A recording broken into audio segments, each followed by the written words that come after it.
তুষার।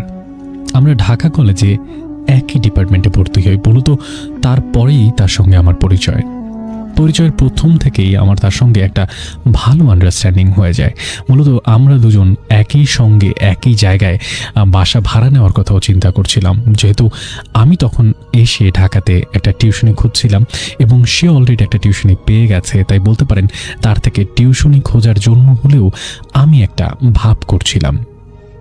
মূলত তার টিউশনি করানোর জায়গা ছিল হচ্ছে আজিমপুর। নিশ্চয়ই আপনারা আজিমপুর কবরস্থান এবং তার আশেপাশের জায়গাটা চেনেন, তাই সেই আশেপাশেই আমরা বাসা খুঁজছিলাম। মূলত ঢাকা কলেজে পড়ার কারণেই প্রথম দিকেই আমরা সেই আশেপাশেই বাসা খোঁজার চেষ্টা করি। তবে প্রথম দিকে প্রচণ্ড পরিমাণে বাসা টাসা খুঁজেও আমরা কোনো বাসা তেমন ম্যানেজ করতে পারছিলাম না। পরবর্তীতে ঠিক আজিমপুর কবরস্থানের পূর্ব পাশের গলি দিয়ে একটু সামনে এগিয়ে গেলে যেই ছোট চৌরাস্তা, তার মাঝখান বরাবর একটা পুরাতন বাড়ি আমরা পাই। যদিও মেইন রোড থেকে বেশ অনেকটা পথ হেঁটে তারপরে সে বাড়িতে যেতে হতো বিধায় সেখানে আমরা কম খরচেই বাসা ভাড়াটা পেয়ে যাই।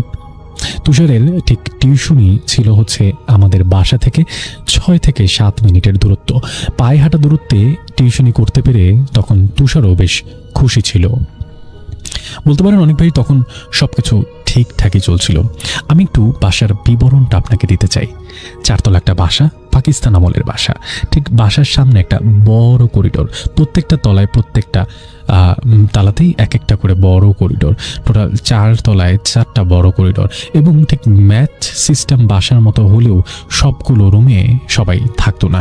আমাদের ফ্লোরে মানে 3 তলাতে আমরা থাকতাম মাত্র 3 জন, আমি, আমার বন্ধু এবং আরেকজন ভদ্রলোক। তিনি বোধহয় চাকরি করতেন, কিংবা তার সঙ্গে আমাদের কোনো কথা না হওয়ার কারণে আমরা সেটা জানতেও পারিনি। বাড়িটা বেশ পুরনো, পাশাপাশি যেখান দিয়ে বাসাতে যেতে হয় সেই গলিটাও বেশ ভেতরে, কিছুটা ভেতরে বলছিলাম, একেবারে 2 রাস্তা দিয়ে বড় বড় দেয়াল তুলে দেওয়া এবং ছোট সেই গলি দিয়ে একটা রিক্সাও ঢুকতে পারবে না বলে সেখানে কোলাহল কিছুটা কম। পুরান ঢাকার কোলাহল সম্পর্কে আপনারা সবাই কিন্তু জানেন। ঘটনার দিনের ফিরে আসি। তখন আমার বন্ধু তুষার একটা টিউশনি পায় এবং সেই টিউশনিটা বেশ দূরে হওয়ায় সে প্রথম করতে চায় না, কিন্তু তার পরবর্তীতে অর্থনৈতিক কিছু দোলাচলের কারণে সে রাজিও হয়ে যায়। মূলত টিউশনিটা ছিল মিরপুর 2 নম্বরে। মিরপুর 2 থেকে আজিমপুর বেশ অনেকটা দূরে, তাই সে সপ্তাহে 3 দিন পড়ানোর সিদ্ধান্ত নেয়। যেহেতু ক্লাস 5 এবং ক্লাস 6-এর 2 জন ছাত্র এবং ছাত্রী ছিল, তাই তার পড়াতে আলাদা করে তেমন কোনো এফোর্ট দিতে হতো না। ঘটনা মূলত সেখান থেকেই ঘটে। যে 2 দিন সে পড়াতে যেত সেই 2 দিন তাকে ফিরতে ফিরতে বেশ রাত হয়ে যেত। এখন যেমন রাস্তাঘাট বেশ খালি এবং মেট্রো রেল হয়ে যাওয়ার কারণে খুব সহজেই জায়গা থেকে এক জায়গা থেকে আরেক জায়গায় আসা যাচ্ছে, সেই সময় কিন্তু এমন পরিস্থিতি অনেক ভাই ছিল না। মূলত মেট্রো রেলের কাজ করার কারণেই বেশিরভাগ সময় সেই রাস্তাতে জ্যাম থাকতো এবং পড়া শেষ করে 10টার সময় রওনা দিলেও আমার বন্ধুর ফিরতে ফিরতে প্রায় 11টা থেকে 11:30 বেজে যেত। ঘটনার দিনের কথা বলি। কোনো ডিসেম্বর মাসের একদিন সন্ধ্যাবেলার কথা। আমার বন্ধুর তখন গায়ে প্রচণ্ড জ্বর। আমি ওকে বারবার করে বারণ করি যাতে সেদিন সে পড়াতে না যায়, কিন্তু সে আমার কোনো কথা না শুনে সে বলে যে আমার মনে হয় ঘরে বসে থাকলেই আমি বেশি অসুস্থ হব, তার থেকে বরং আমি পড়িয়ে আসি, আমার কাছে ভালো লাগবে, অন্তত পক্ষে আমি দরকার হলে তাড়াতাড়ি ফিরে আসব। সে পড়াতে গিয়ে বিপত্তি বাজায়। ঠিক রাত 10টা 10:30টার দিকে আমার নাম্বারে একটা ফোন আসে। আমি ফোনটা রিসিভ করে জানতে পারি আমার বন্ধু সেন্সলেস হয়ে পড়ে গিয়েছিল। মূলত স্টুডেন্টের বাসায় সে সেন্সলেস হয়ে যাওয়ার কারণে সেই মোটামুটি সেফ ছিল এবং সেখান থেকে জানানো হয় যে সে আজকে রাতে ফিরবে না এবং তার আসতে আগামীকালকে বেশ দেরি হবে, আর না হলে তারা আমাকে ফোন দিবে যাতে আমি গিয়ে তাকে নিয়ে আসতে পারি। ঘটনা অনেক ভাই এখানেই শেষ হলে পারত। আমি পড়াশোনা করছিলাম, তখন রাত আনুমানিক কয়টা হবে, 2টা কি 2:30। হুট করে আমার দরজায় খট খট শব্দ পেলাম। আমি উঠে গিয়ে দরজা খুলতে দেখলাম আমার ঠিক দরজার বাইরে তুষার দাঁড়িয়ে। আমি খুব অবাক হলাম যে এত রাতে তুষার কোত্থেকে আসলো। তারপরও যেহেতু সে অসুস্থ, আমি তাকে ধরে তার বিছানায় তাকে বসালাম। সে আমার কাছে একটা পানি খেতে চাইলো। আমি তাকে পানি দিলাম, সে পানি খেলো। এরপরে সে একটা অদ্ভুত কাজ করলো, যেটার জন্য আমি একদম প্রস্তুত ছিলাম না। আমি দেখলাম তার পকেট থেকে সে কিছু বালি বের করছে। একটুকু না, অনেকটুকু বালি বের করছে এবং বালিটুকু সে তার ফ্লোরে ছিটাচ্ছে। আমি কিছুই বুঝতে পারছিলাম না। আমি মনে করছিলাম সে বোধহয় বেশি অসুস্থ হওয়ার কারণে আবোল তাবোল কাজ করছে। আমি তাকে প্রথম প্রশ্ন করলাম যে সে এত রাতে কেন বের হলো, বা এত রাতে তার স্টুডেন্টের বাসা থেকে তাকে কেন বেরোতে দিল। সে আমার কোনো প্রশ্নের উত্তর দিচ্ছিল না। অনেক একটু বলে রাখা ভালো, পুরান ঢাকাতে ওই মুহূর্তে লোডশেডিং চলার কারণে চারপাশের অনেক জায়গাতে আসলে অন্ধকার হয়েছিল। বেশ কিছুটা দূরে কিছু ল্যাম্পপোস্টের আলো জ্বলছিল, সেই আলো রুমের মধ্যে আসছিল, তাতেই আমরা যতটুকু দেখতে পাচ্ছিলাম। আমার কাছে একটা চার্জার লাইট ছিল, কিন্তু বেশ অনেকক্ষণ কারেন্ট না থাকার কারণে চার্জার লাইটটা প্রায় শেষের দিকে। কোনো মোমবাতি বা তেমন কোনো ব্যবস্থা না থাকায় আমি আমার মোবাইলের ফ্ল্যাশ লাইটটাও জ্বালিয়ে রেখেছিলাম। হঠাৎ করে দেখলাম সে তার বিছানায় বসেই হাঁটু ভাঁজ করে কান্না করতে শুরু করে দিল। এবার আমি কিছুটা ঘাবড়ে গেলাম। আমার কাছে মনে হলো এই মুহূর্তে আমার একটা সাহায্য দরকার। আমি রুম থেকে বের হয়ে সেই বড় ভাইয়ের রুমের সামনে গেলাম এবং তাকে ডাকতে লাগলাম। বেশ অনেকক্ষণ তার দরজা ধাক্কানোর পরেও সে ঘুম থেকে উঠল না। এবার আমি আবারও রুমে ফিরে আসলাম। রুমে ফিরে এসে যা দেখলাম তার জন্য আমি একদম প্রস্তুত ছিলাম না। অনেক ভাই, আমি দেখলাম সম্পূর্ণ উলঙ্গ একটা, আমি আবারও বলছি, সম্পূর্ণ উলঙ্গ একটা অবয়ব ঠিক বিছানার পরে হাঁটু গেড়ে বসে আছে। অবয়ব বলছি এই কারণে, দূর থেকেও তাকে দেখতে তুষারের মতো লাগলেও কেন যেন আমার কাছে তাকে তুষার মনে হচ্ছিল না। এবার আমি বেশ ভয় পেয়ে যাই। আমি একটুকু ভালো করে অবজার্ভ করার পরে বুঝতে পারলাম তার মাথার দিকে ছোট ছোট দুটো শিংয়ের মতো বোঝা যাচ্ছে। আমি ততক্ষণে অনেক ভয় পেয়েছি। অনেক একটু বলে রাখা ভালো, আমাদের নিচের ফ্লোরে বেশ অনেকজন থাকতো। আমি ভাবছিলাম এক দৌড়ে নিচে চলে যাব, কিন্তু আমার কোনো শরীর কাজ করছিল না। মনে হচ্ছিল আমার পাটাকে ম্যাগনেটিং ফোর্স দিয়ে কেউ একটা ফ্লোরের সাথে আটকে রেখেছে। মানে আমি এই মুহূর্তে যা ঘটছে সেটা দেখতে বাধ্য। আমি চাইলেও কিছু করতে পারবো না। এতটুকু পর্যন্ত শেষ হলেই পারতো অনেক ভাই, কিন্তু এতটুকুতেও শেষ হয়নি। তখনও সে অবয়বটা গুঙিয়ে কান্না করছিল এবং সে বারবার করে বলছিল, আমাকে মেরে ফেললি কেন। আমি স্পষ্ট না শুনলেও আমার কাছে বারবার মনে হচ্ছিল সে অবয়বটি কান্না করতে করতে বলছে, আমাকে মেরে ফেললি কেন। ততক্ষণে বোধহয় সৃষ্টিকর্তা আমার দিকে মুখ তুলে তাকিয়েছে। এতক্ষণ যাবৎ যে বড় ভাইকে আমি ডাকছিলাম তিনি তখন দরজা খুললেন এবং বেরিয়ে তিনি দেখলেন আমি দাঁড়িয়ে আছি আমার দরজার সামনে। আমার শুধু মনে আছে আমি ঘাড় ঘুরিয়ে তার দিকে তাকিয়েছি। এরপরে আমার আর কিছুই মনে নেই। একটা শক্ত বাতাস আমার ওপর দিয়ে বয়ে গেল, আমি ফ্লোরে পড়ে গেলাম এবং আমি সেন্সলেস হয়ে গেলাম। আমার জ্ঞান ফিরল তার পরের দিন সকালবেলা। আমি দেখলাম আমি শুয়ে আছি আমার বিছানায় এবং আমার বন্ধু শুয়ে আছে তার বিছানায়। রুমের মধ্যে তখন আরও অনেকজন চলে এসেছে, বাড়িওয়ালা আন্টি থেকে শুরু করে এলাকার চায়ের দোকানের মামা থেকে শুরু করে এবং একজন মেডিকেলে পড়া ভাইয়া, তিনিও কিন্তু আমাদের রুমের ভেতরেই ছিলেন। আমি প্রথম দিকে বুঝতে পারছিলাম না যে তারা সবাই আমার রুমের মধ্যে কি করছে। মনে হচ্ছিল ঘুমিয়েছি, ঘুম থেকে উঠেছি, হয়তো একটা বাজে স্বপ্ন দেখেছি। কিন্তু একটু পরেই সমস্ত কথা মনে পড়ে গেল গতকালকে রাতের। তখন আমার হাত পা আবার ঠান্ডা হয়ে গেল। আমি তাকালাম আমার বন্ধুর বিছানার দিকে, দেখলাম সে শুয়ে আছে ঠিক তার বিছানায়। বাকিটুকু ঘটনা আমি শুনেছিলাম আসলে আমার বন্ধুর থেকেই। অনেক ভাই, ঠিক আমার বন্ধু তুষার আমাকে যেভাবে বলেছে আমি ঠিক সেভাবেই আপনাকে শোনাচ্ছি। সেদিন রাত্রে ঠিক যখন 1টা কি 1:30 বাজে, সেই সময় হঠাৎ করে তুষার সম্পূর্ণ সুস্থ বোধ করছিল এবং সে বারবার বলছিল যে আমার বাড়িতে যাওয়া উচিত, কারণ তার পরের দিন আমাদের একটা সিটি পরীক্ষা ছিল। তাই সে বাড়িতে এসে ঠিকভাবে প্রস্তুতি না নিতে পারলেও একটু ঘুমিয়ে অন্তত সকালবেলা সিটি পরীক্ষাটা সে দিতে পারবে। সে যে বাসায় পড়াতো সে বাসার লোকের প্রাইভেট কার থাকার কারণে তারা রাজিও হলো, কিন্তু তারপরও বারবার সতর্ক করলো যে সে যেতে পারবে কিনা। সে আমার নাম্বার কয়েকবার ফোনও দিয়েছিল, কিন্তু আমি ফোন রিসিভ না করায় শেষমেশ সে রওনা দিয়ে দেয়। রাত ঠিক 2টার দিকে তাকে ঠিক গলির সামনে নামিয়ে দেয় ড্রাইভার। এরপরে তাকে বলে যে সে বাসায় দিয়ে আসবে কিনা, কিন্তু আমার বন্ধু তাকে না বলে।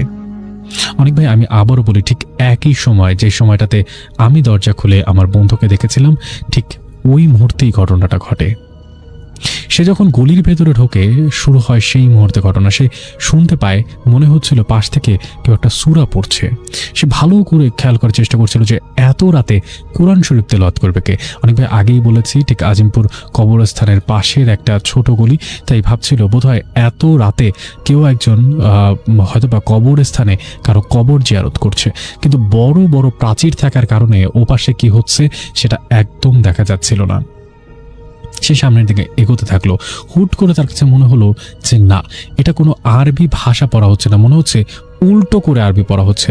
ঠিক একভাবে চালু করে দিলে যেভাবে পড়া হয় তার ঠিক উল্টোভাবে, এবং প্রচণ্ড অদ্ভুতভাবে পড়া হচ্ছিল। মনে হচ্ছিল কোনো বিড়াল তার তীক্ষ্ণ কণ্ঠে এমনটা করছে। এবার সে তার হাঁটার গতি কিছুটা বাড়িয়ে দিল। হুট করে সে খেয়াল করলো তার সামনে একটা লম্ব অবয়ব হাঁটু গেড়ে বসে আছে। ঘটনাটা এখানেই শেষ হলে পারত। সে এবার বুঝতে পারছিল না সে সামনে যাবে নাকি সে আবার পেছনে চলে যাবে। সে ভেবেই যখন পেছনের দিকে তাকালো, তখন সে যেটা দেখলো তার দেখার জন্য সে একদম প্রস্তুত ছিল না। সে দেখলো ঠিক লম্বালম্বি করে একটা কাফনের কাপড় পরানো লাশ শুয়ে রাখা গলির ঠিক শেষ মাথায়। আমি আবার বলছি অনেক ভাই, একটা কাফনের কাপড় পরানো লম্বা মতো লাশ শুয়ে রাখা গলির ঠিক মাথায়। ঠিক কিছুক্ষণ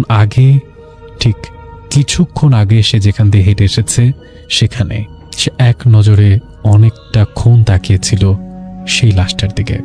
এরপরে সে যখন সামনে করে তাকালো, তার মনে হয়েছিল কোনো একটা বাতাস তার ওপর দিয়ে বয়ে গেছে। এরপরে তার আর কিছু মনে নেই অনেক ভাই। এরপরে তার যখন জ্ঞান ফিরে, তখন সে তার ঘরের মধ্যে, এবং সে আবিষ্কার করে যে তার ঘরের মধ্যে সে ফাঁস দেওয়ার চেষ্টা করছিল। মূলত আমাদের যেই ফ্যান, সিলিং ফ্যান, সে ফ্যানের সঙ্গে দড়ি বেঁধে তারপরে সেখানে থেকে সে ঝোলার চেষ্টা করছিল।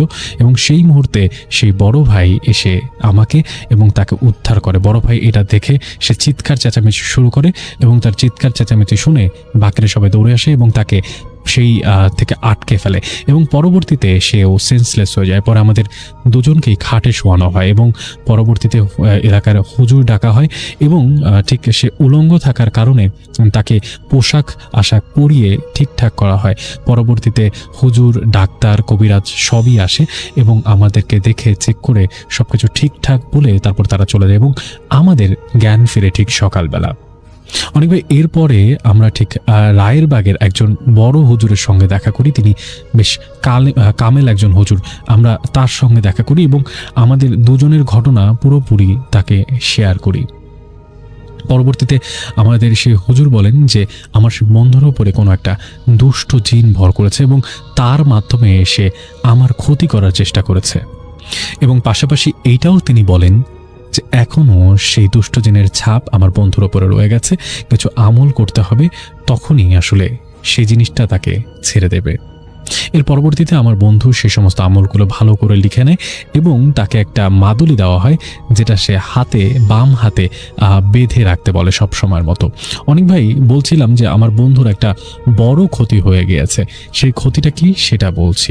আমার বন্ধু পরবর্তীতে শর্ট টাইম মেমোরি লসের মতো সমস্যার মধ্যে পড়ে গেছে।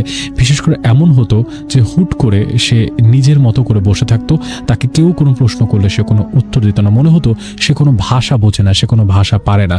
তার ঠিক আধা ঘন্টা 1 ঘন্টা পরে ঠিকই আবার সব স্বাভাবিক হয়ে যেত। ওই মাঝের আধা ঘন্টা এবং 1 ঘন্টা সে কিছুই বলতো না, কিছুই করতো না, চুপচাপ নিজের মতো করে হাঁটু মুড়িতে বসে থাকতো। প্রথম আমরা মনে করতাম সে বোধহয় পজেসড, তার সাথে বোধহয় সেই মুহূর্তে কিছু একটা আসে। কিন্তু হুজুর নিশ্চিত করলেন যে তিনি পজেসড না, বরঞ্চ তার ব্রেইনে একটা ড্যামেজ হয়েছে, এবং তিনি বলেন একটা ভালো ডাক্তার দেখানোর জন্য। পরবর্তীতে ডাক্তারও সেটা নিশ্চিত করেন এবং বলেন তার ইন্টারনাল ব্রেইন হ্যামারেজ হয়েছিল এবং ছোটোখাটো হওয়ার কারণে সে সেভ হয়েছে ঠিকই, কিন্তু সেটা তার মস্তিষ্কে একটা ছাপ ফেলে গেছে।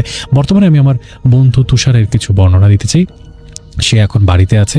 সেকেন্ড ইয়ারের পরে সে আর পড়াশোনা কন্টিনিউ করেনি। মূলত তার বাবা একজন কৃষক এবং মা একজন গৃহিণী, তাই সে তার বাবা মায়ের পক্ষে সম্ভব ছিল না এত টাকা পয়সা খরচ করে তাকে চিকিৎসা করাবে, তাই তারা তাকে নিয়ে যান এবং পরবর্তীতে সেখানেই তার চিকিৎসা করানো হয়। শেষ খবর পাওয়া পর্যন্ত অনেক ভাই এখনও তুষারের একই অবস্থা।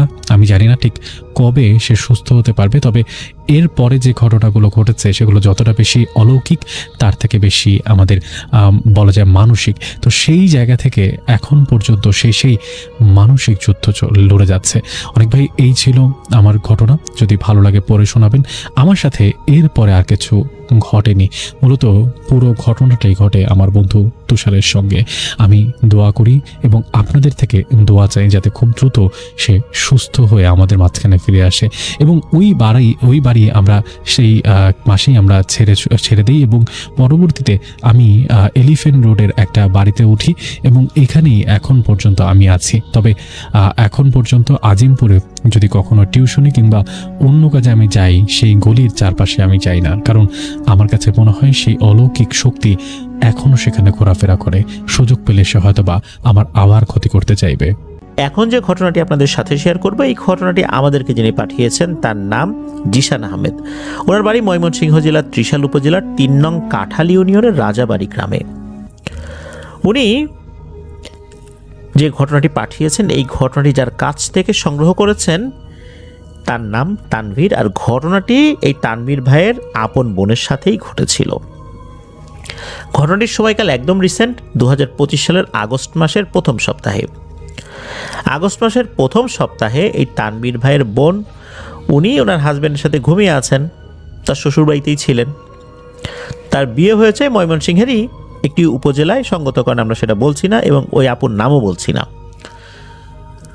রাত আনুমানিক তখন কয়টা বাজে এটা উনি বলতে পারেন না, এটা ওনার খেয়াল নাই, তবে এতটুকু বুঝতে পেরেছিলেন রাত অনেক গভীর, হতে পারে সেটা 2-3টা এরকম আর কি।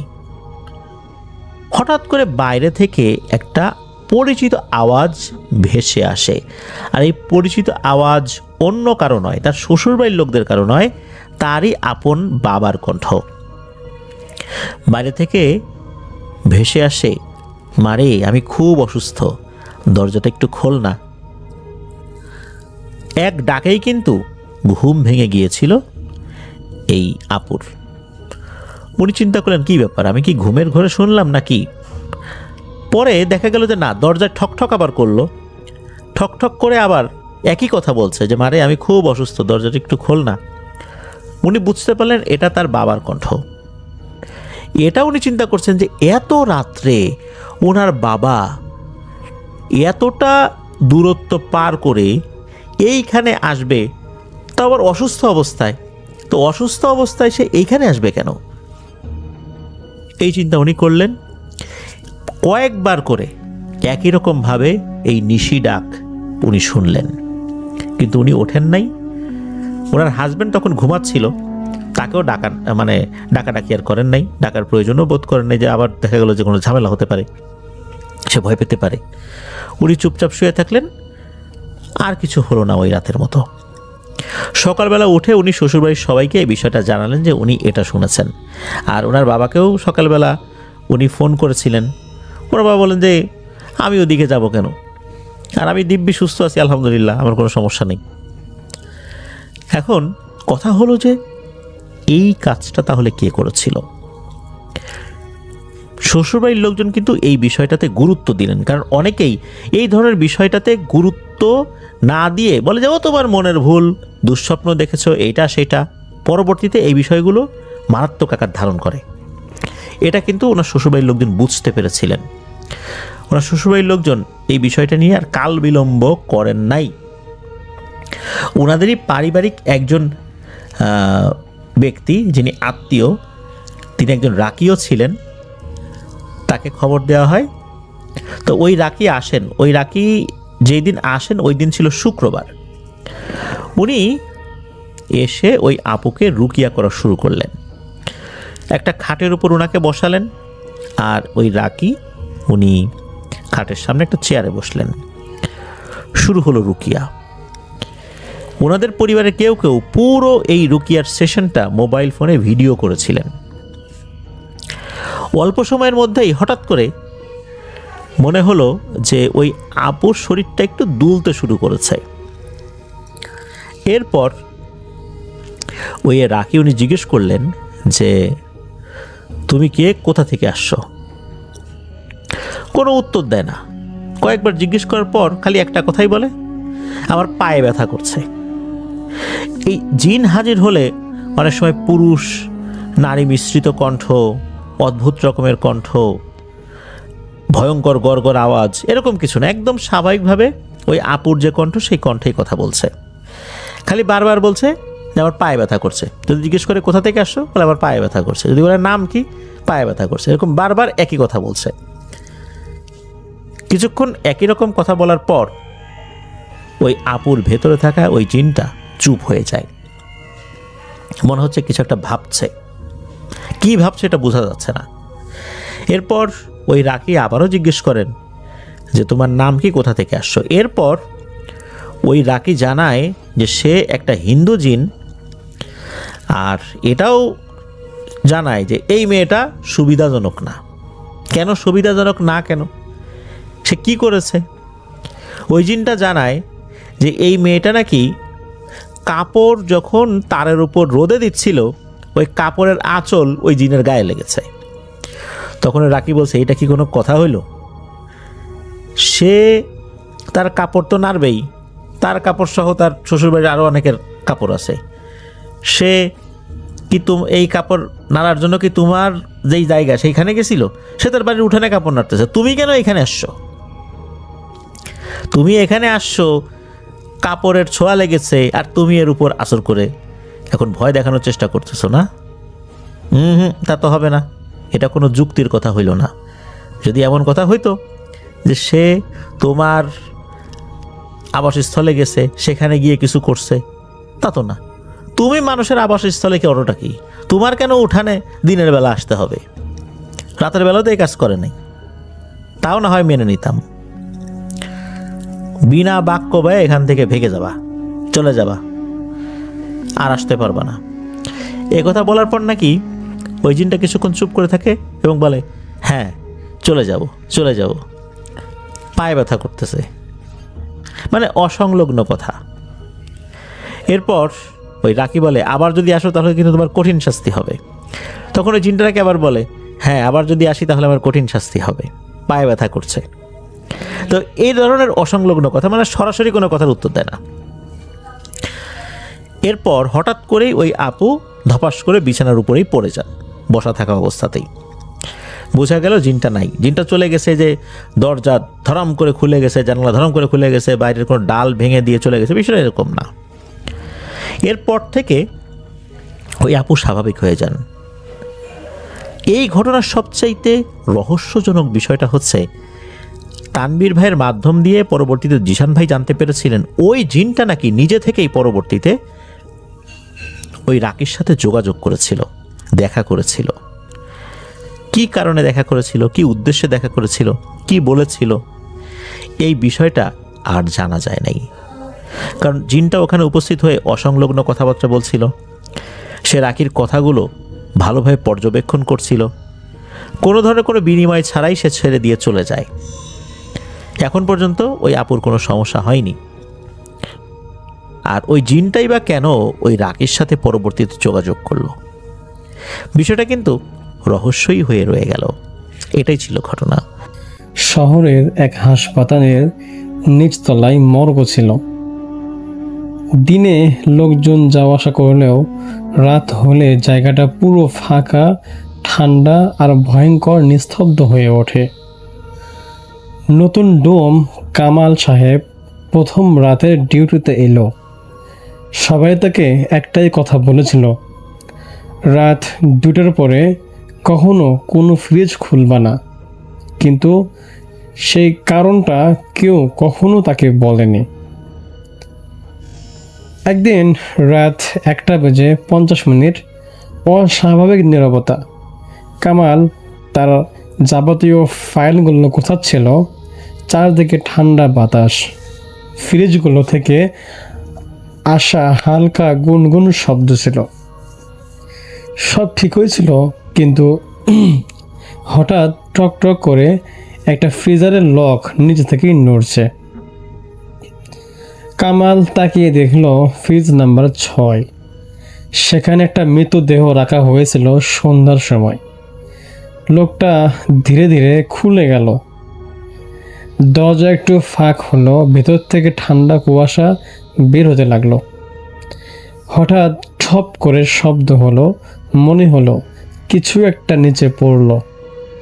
কামাল ধীরে ধীরে হাঁটি হাঁটি পা পা করে সামনে এগিয়ে গেল মর্গের দিকে, এবং সেখানে গিয়ে কামাল দেখল ফ্রিজের সামনের মেঝে ভেজা আর টেনে আনার মতো দাগ হয়ে আছে পানি দিয়ে, যেন কেউ ভেতর থেকে নেমে বাহিরে গেছে।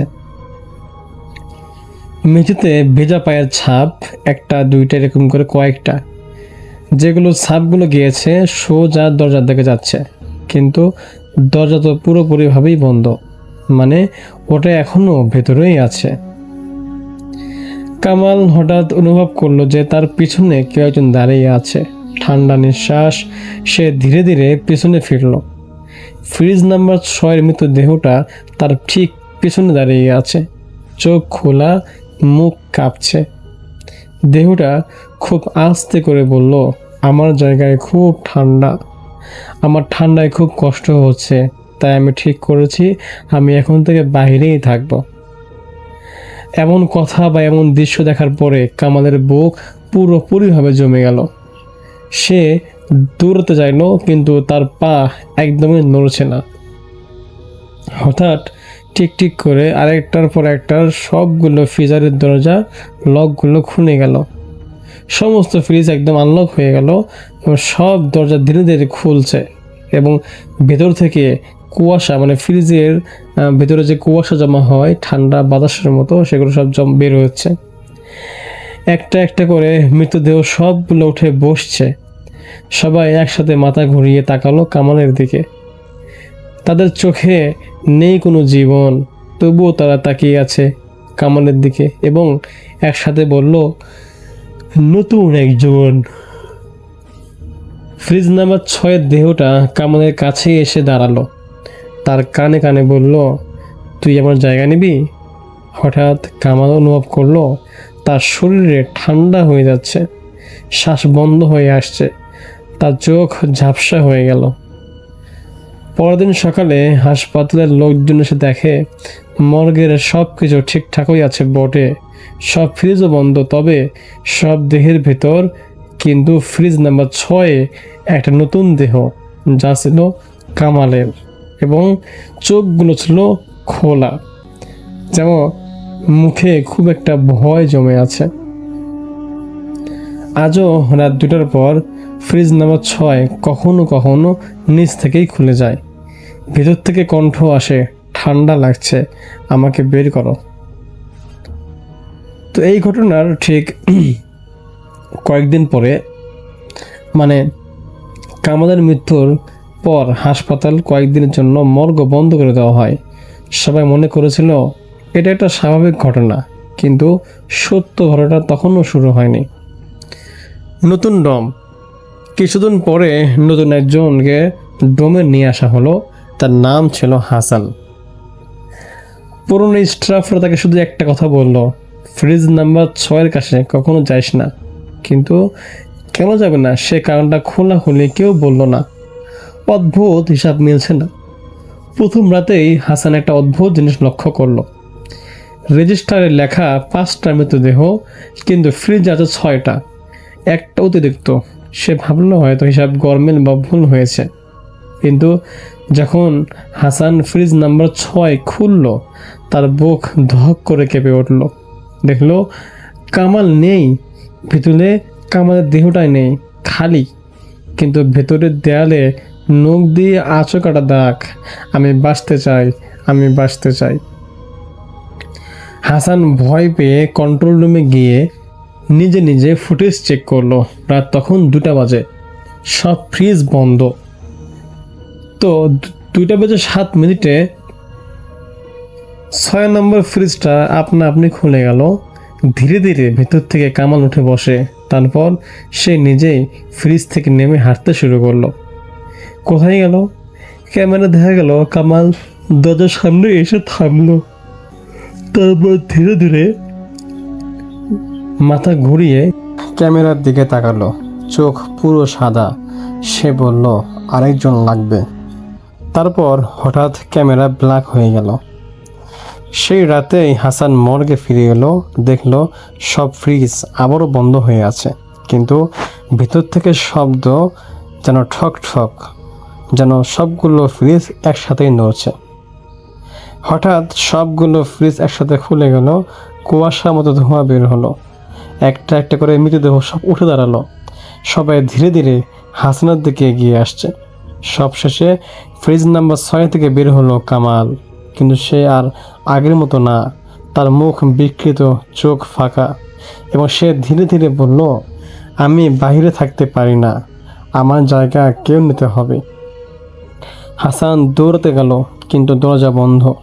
পিছন থেকে ঠান্ডা হাত তার গলায় এসে বাঁধল এবং কামাল ফিসফিস করে বলল, এবার তুই। পরদিন সকালবেলা লোকজন এসে দেখে সব কিছু স্বাভাবিক।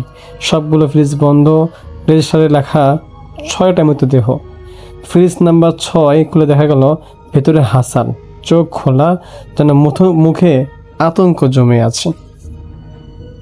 আজকের মতো এতটুকুই ছিল। যারা অনেক ধৈর্য নিয়ে এতটুকু পর্যন্ত গল্পটা শুনেছেন, আপনারা অবশ্যই আপনাদের মূল্যবান মতামত কমেন্টে জানিয়ে দেবেন, এবং অবশ্যই আপনারা লাইক, কমেন্ট, সাবস্ক্রাইব সব কিছু করবেন। আপনাদের লাইক, কমেন্ট, সাবস্ক্রাইব এগুলো দেখলে আমাদেরকে হাজারবার গল্প বলার অনুপ্রেরণা যোগায়। আমি চাই আপনারা অবশ্যই এই ভিডিওর কমেন্টে আপনাদের মূল্যবান মন্তব্য জানিয়ে দেবেন। ধন্যবাদ সবাইকে, ধন্যবাদ অডিয়েন্সদেরকে। দেখা হচ্ছে আগামী কোনো একটা এপিসোডে। ততক্ষণ পর্যন্ত সবাই ভালো থাকবেন, সুখে থাকবেন ইনশাল্লাহ। আসসালামু আলাইকুম রহমতুল্লাহ। আজকের এপিসোডে এখন যে ঘটনাগুলো আমি শেয়ার করব, এগুলো আমার শেষ ঘটনা আজকের এপিসোডের জন্য। ঘটনাগুলো বলতে আসলে আমি আজকে 3টা ছোট ঘটনা আপনাদের মাঝে ভাগে ভাগে শেয়ার করব। অনেকে ছোট ঘটনা পাঠাচ্ছেন এবং রিকোয়েস্ট করছেন তাদের ঘটনাগুলো শেয়ার করার জন্য, তাই আজকে আমি উদ্যোগ নিলাম। তো প্রথমে যার ঘটনা শেয়ার করব তিনি হচ্ছে রাজু ভাই। তিনি সৌদি আরব থেকে ওনার একটা বাস্তব ঘটনা পাঠিয়েছেন। কয়েকদিন আগে ওনার সাথে ঘটনাটা ঘটে। তো আমি ঘটনায় চলে যাচ্ছি। তো রাজু ভাই বেশ কয়েক বছর আগে সৌদি আরব যান। তো তিনি যেই জায়গাটায় কাজ করেন সেটা একটা খেজুর বাগান ছিল। 30 বিঘা জমির উপর সেই খেজুর বাগান। সেখানে ওরা নাকি 6-7 জন কাজ করতো, এবং রাজু ভাই সহ 2 জন বাঙালি ছিল। তো ওনাদের কাজ ছিল যে ডিউটি ওয়াইজ ওনারা কাজ করতো, যে সারা খেজুর বাগানে ওনারা পানি দিত, এবং কেউ কেউ আছে যারা খেজুর সংগ্রহ করতো, এবং ঠিক সেই বাগানটার শেষ প্রান্তে একটা ছোট খামারের মতো ছিল। সেখানে দুম্বা এবং ছাগল পালা হতো, এবং সেখানেও নাকি ওদেরকে রাতে খাবার দেওয়া হতো এবং পানি দেওয়ার ব্যবস্থা করা হতো। তো রাজু ভাই দেখতেছে যে যখন থেকে তিনি থাকা এখানে শুরু করেন, তখন উনি দেখতেছে যে সেই দুম্বার যে খামারটা সচরাচর সন্ধ্যার আগে দিয়ে সবাই গিয়ে ফেরত আসে। মানে সন্ধ্যার পর এখানে কেউ পানি দিতে বা খাওয়া দিতে চায় না, মানে একটা টাইমেই দেয়। তো উনি বলতেছে, ভাই আমি তো গ্রামে এরকম গবাদি পশু পালছি, তো আমি যেটা জানি যে 2 বেলা ওদের খাওয়া দিতে হয়, বা ওদের খাওয়ার কোনো নির্দিষ্ট সময় থাকে। কিন্তু ওরা যেই টাইমটা যায়, মানে আমার সাথে যারা কলিগ যারা আছে ওরা যেই টাইমটা যায়, ওই টাইমটা আমার খুব ভালো লাগে না। আসলে এই টাইমটা খাওয়ার জন্য উপযুক্ত সময় না, কিন্তু তবুও তোরা যায়। তো রাজু ভাই নাকি কোনো একটা দিন সেই ওদেরকে উদ্দেশ্য করে বলতেছে যে তোমরা এই টাইমে খাওয়া দিতে যাও কেন, এটাতে আরও আগে বা আরও পরে এরকম খাওয়া দিতে হয়। তো তারা বলতেছে যে ওই সাইডে তোমার না যায় ভালো, তোমার কাজ হচ্ছে তুমি খেজুর সংগ্রহ করবা বা বাগানে পানি দিবা, তুমি এই কাজই করো। তো রাজু ভাই নাকি উনি ওনার মতো কাজ করে যাচ্ছিল, তো ওনার এতটা উনি আগ্রহ দেখায় না। তো কয়েকদিন পর উনি একটা জিনিস মানে খেয়াল করে, মানে উনি নাকি কোনো একটা কাজে ওরকম সেই ওইখানে খামারের দিকে গিয়েছিল। তো উনি দেখতেছে, মানে টানা কয়েকদিন গেছে, তো উনি দেখতেছে যে প্রায় সময় নাকি দুম্বা 1-2টা করে কমে যায়, বা ছাগল 1-2টা করে কমে যায়। দেখা যাচ্ছে যদি 8টা-10টা থাকে, দেখা যায় এখানে হয়ে গেছে 5-6টা। তো উনি ভাবে যে হয়তো বা এগুলা বাইরে মালিক নিছে, যিনি মালিক আছে সে তো বাইরে নিয়ে গেছে, বা মানে কোথাও আছে, অন্য কোনো কোথাও আছে। তো এটার জন্য ভাবতে থাকে, তো এটা নিয়ে কাউকে শেয়ার করে না। কিন্তু রেগুলার যখন হচ্ছিল, তখন ওনার সাথে যে আরেকজন বাঙালি ছিল, সেই বাঙালি ভাইকে তিনি বলতেছে যে, বা তার নাম হাসান ছিল, সেই হাসান ভাইকে তিনি বলতেছে তো ভাইজান এখানে তো আমি প্রায় সময় দেখি যে দুম্বা বা ছাগল মিসিং, দুইটা একটা করে নাই, আবার পরের দিন একটা দুইটা করে বা পাঁচটা করে, মানে দুইটা জায়গা আর পাঁচটা করে এখানে বাড়তেছে, এগুলো আসলে কোথায় যায়? তখন সেই হাসান সে বলতেছে যে রাজু তোমার ওইখানে যাওয়া লাগবে না, তোমার যেদিন ডিউটি আসবে সেদিন বইলো তখন তোমাকে আমি বুঝাই দিব তখন কাজ, তখন তুমি এখান সম্পর্কে বিস্তারিত জানতে পারবা। তো মাস ঘুরে এরকম ঠিক একটা সময় 3 মাস পর গিয়ে রাজু ভাইয়ের ডিউটিটা আসে রাত্রেবেলা বলতে যে এরকম ছিল হয়তো বা যে রাত 8টা থেকে ভোর 6টা পর্যন্ত রাজু ভাইয়ের ডিউটি থাকবে, এবং ওনার ডিউটি হচ্ছে ওই যে আবার সেরকম পুরা বাগানে পানি দেওয়া এবং সেই গবাদি পশুর এখানে খাওয়া দেওয়া বা পানি দেওয়া। প্রথম দিন যেদিন উনি ডিউটি করতে যাবে তো উনি দেখতেছে যে ওনার সাথে সবসময় একটা টর্চের মতো থাকতো, আর ওখানে যথেষ্ট আলোর ব্যবস্থা ছিল, কিন্তু খামার ওই সেটাতে খুব একটা আলো ছিল না। তুমি যখন পুরাটা খামারে মানে পুরাটা বাগানে যখন পানি বা খেজুর তোলা ওনার যাবতীয় কাজ শেষ করার পর যখন খামারে যাবে সেই গবাদি পশুগুলোকে খাওয়া দেওয়ার জন্য, উনি দেখতেছে যে কিছু একটা মানে ভিতরে খুব লাফালাফি করতেছে। উনি সঙ্গে সঙ্গে একটু ভিতর দিকে টর্চ মারে, উনি দেখতেছে যে একটা দুম্বা মানে তাকে জবাই করার সময় যেরকম ছটফট করে সেরকম ছটফট করতেছে। উনি যখন আবার টর্চ মেরে ভিতরের দিকে স্পষ্টভাবে দেখতে যাবে যে আসলে কি হয়েছে, তখন উনি দেখতেছে কিছু একটা মানে কোন মানুষ আকৃতি কোন একটা প্রাণী এটা টান দিতে যাবে, এবং যখন রাজু ভাইয়ের দিকে তাকায় সেটাকে এটা মানে ভিতর দিয়ে দৌড় দিয়ে চলে যায়, মানে ভিতর দিয়েই সে চলে যায় আর নাই, মানে ওয়ালের সাথে মানে মিশে গেলে এরকম মনে হচ্ছিল রাজু ভাইয়ের। তো রাজু ভাইয়ের সঙ্গে সঙ্গে চিৎকার দেয়, এবং তিনি তার যে সহকর্মী ছিল হাসান ভাই তাকে বলতেছে যে আমি ভিতরে কিছু একটা দেখলাম, তাড়াতাড়ি আপনারা আসেন সবাই মিলে আসেন। তখন হাসান বলতেছে ওটা বাদ দাও রাজু, এটা নিয়ে কথা না বলি, তুমি তোমার মতো কাজ করে শেষ করে এসে পড়ো। তখন হাসান ভাইকে রাজু ভাই বলছে যে না আপনি বলছেন আমাকে বিস্তারিত বলবেন, আসলে কি আছে এখানে আমাকে বলেন তো। তখন সেই হাসান ভাই বলতেছে দেখো আমি তো এখানে 20 বছর ধরে কাজ করি, সমস্যাটাই খামার নিয়ে, এখানে এই জায়গাটার পিছনে যে জায়গাটা আছে মরুভূমিটা খুব একটা ভালো জায়গা না, তো এখানে কিছু জিনের বসবাস আছে, তারা এখান থেকে সবসময় তাদের ভোগের জন্য দেখা সবসময় বলতে মানে কি দেখা যায় যে 5-6 দিন পর পর এরকম এখান থেকে ওদের দুম্বা বা ছাগল যেটা হোক একটা করে নিয়ে যায়, এবং একটা করে যখন নিয়ে যায় তখন মালিক এসে এটা আবার মানে ভরায় মানে মালিক এটা কখনো খালি রাখতে দেয় না, এটা আবার বাইরে থেকে আবার অন্য জায়গায় দুম্বা বা ছাগল কিনে সেটা খামারটাকে ভরপুর করে রাখে। তো তখন রাজভাই বলতেছে যে এটা মালিক এখান থেকে সরে না কেন, তখন সেই ওই হাসান ভাই বলতেছে দেখো যেহেতু মালিকের জায়গাটা কেনা হয়ে গেছে, এত বড় জায়গা, উনি যেহেতু খেজুরের ব্যবসা আছে উনি এটা এর জন্য ছড়াইতে পারতেছেন না, আর এখানে যেই সমস্যাটা আছে যে তোমার খামারের সমস্যাটা আছে এটাও ওনার এটা খামারটা বন্ধ করে দেওয়া ওনার যাবে না, কারণ ওনাকে উনি কয়েকটা হুজুর দেখাইছিল, তো হুজুরটা বলছে যে এই খামারটা সরাই ফেললে আপনার এই বাগানেরও ক্ষতি হইতে পারে। তো এই জন্য মালিক বলতেছে যে ওর তো মালিকের তো কোনো সমস্যা হয় না, হয়তো বা ওনার মাঝে মাঝে একটা দুম্বা একটা ছাগল মিসিং যায়, এটা ওনার জন্য তেমন কিছুই না, তেমন কোনো খরচই না। যাক রাজু ভাই শুনে একটু অবাক লাগে, উনি তো ওনার মতো কাজ করে, কিন্তু ওনাকে আবার বলে দেওয়া হয়েছে যে তুমি দিনের বা তুমি যখন আমার যেই কাজ তুমি তখনই শেষ করো, এর বাইরে তুমি কিছু করতে চাও না। তো রাজু ভাই বলতেছে সে হাসান ভাইকে যে ভাই আগে তো একটু দিনে দিনে খাওয়া দিতেন, এখন যে রাত্রেবেলা আমি দিই আবার সমস্যা হবে না তো, না আমার কোনো সমস্যা হবে না তো। তখন হাসান ভাই বলতেছে যে না তোমার কোনো সমস্যা হবে না, যেহেতু খাওয়ার টাইম চেঞ্জ হয়েছে তুমি খামারে জাস্ট খাওয়া দিয়ে এসে বলবো, আর কিছু তোমার করা লাগবে না। তখন ঠিক তার 3 দিন পরে রাজু ভাই আবার দেখতেছে যে সেখানে এরকম আজকে মনে আবারও সেই দুম্বা এরকম একটা ছটফট করতেছে, এবং জবাই করার আগে যেরকম চিৎকার দিয়ে উঠে সেরকম চিৎকার দিচ্ছিল। আজকে রাজু ভাই একটু মানে কেমন জানি লাগতেছিল, উনি ভাবতেছে যে আজকে আমি দেখবো আসলে কি জিন নাকি, মানে অনেক খুব সাহস ছিল। এবং উনি যখন দেখতে যাবে এবার টর্চ নিয়ে নাকি উনি যখন দেখতে যাবে খুব কাছাকাছি নাকি উনি চলে গেছিলেন, উনি বলতেছে আমাকে যে ভাইয়া বিশ্বাস করেন যে আমি জীবনে কখনো খারাপ কিছু দেখি নাই, আমি এটা দেখলাম যে মানে গরিলা যেরকম থাকে না এরকম ওই ফেসের কিছু আকৃতির কিছু একটা হবে, সে মানে চাপ দিয়ে ধরে রাখছে সেই দুম্বাটাকে, এবং দুম্বাটা আমরা জান চলে যাবে, এবং পিছন দিয়ে একটা খালি জায়গা আছে সেটা টান দিয়ে নিয়ে যাবে, এবং ওগুলার চোখগুলা ছিল খুব বাজে আকৃতির, চোখ জল জল করতেছিল।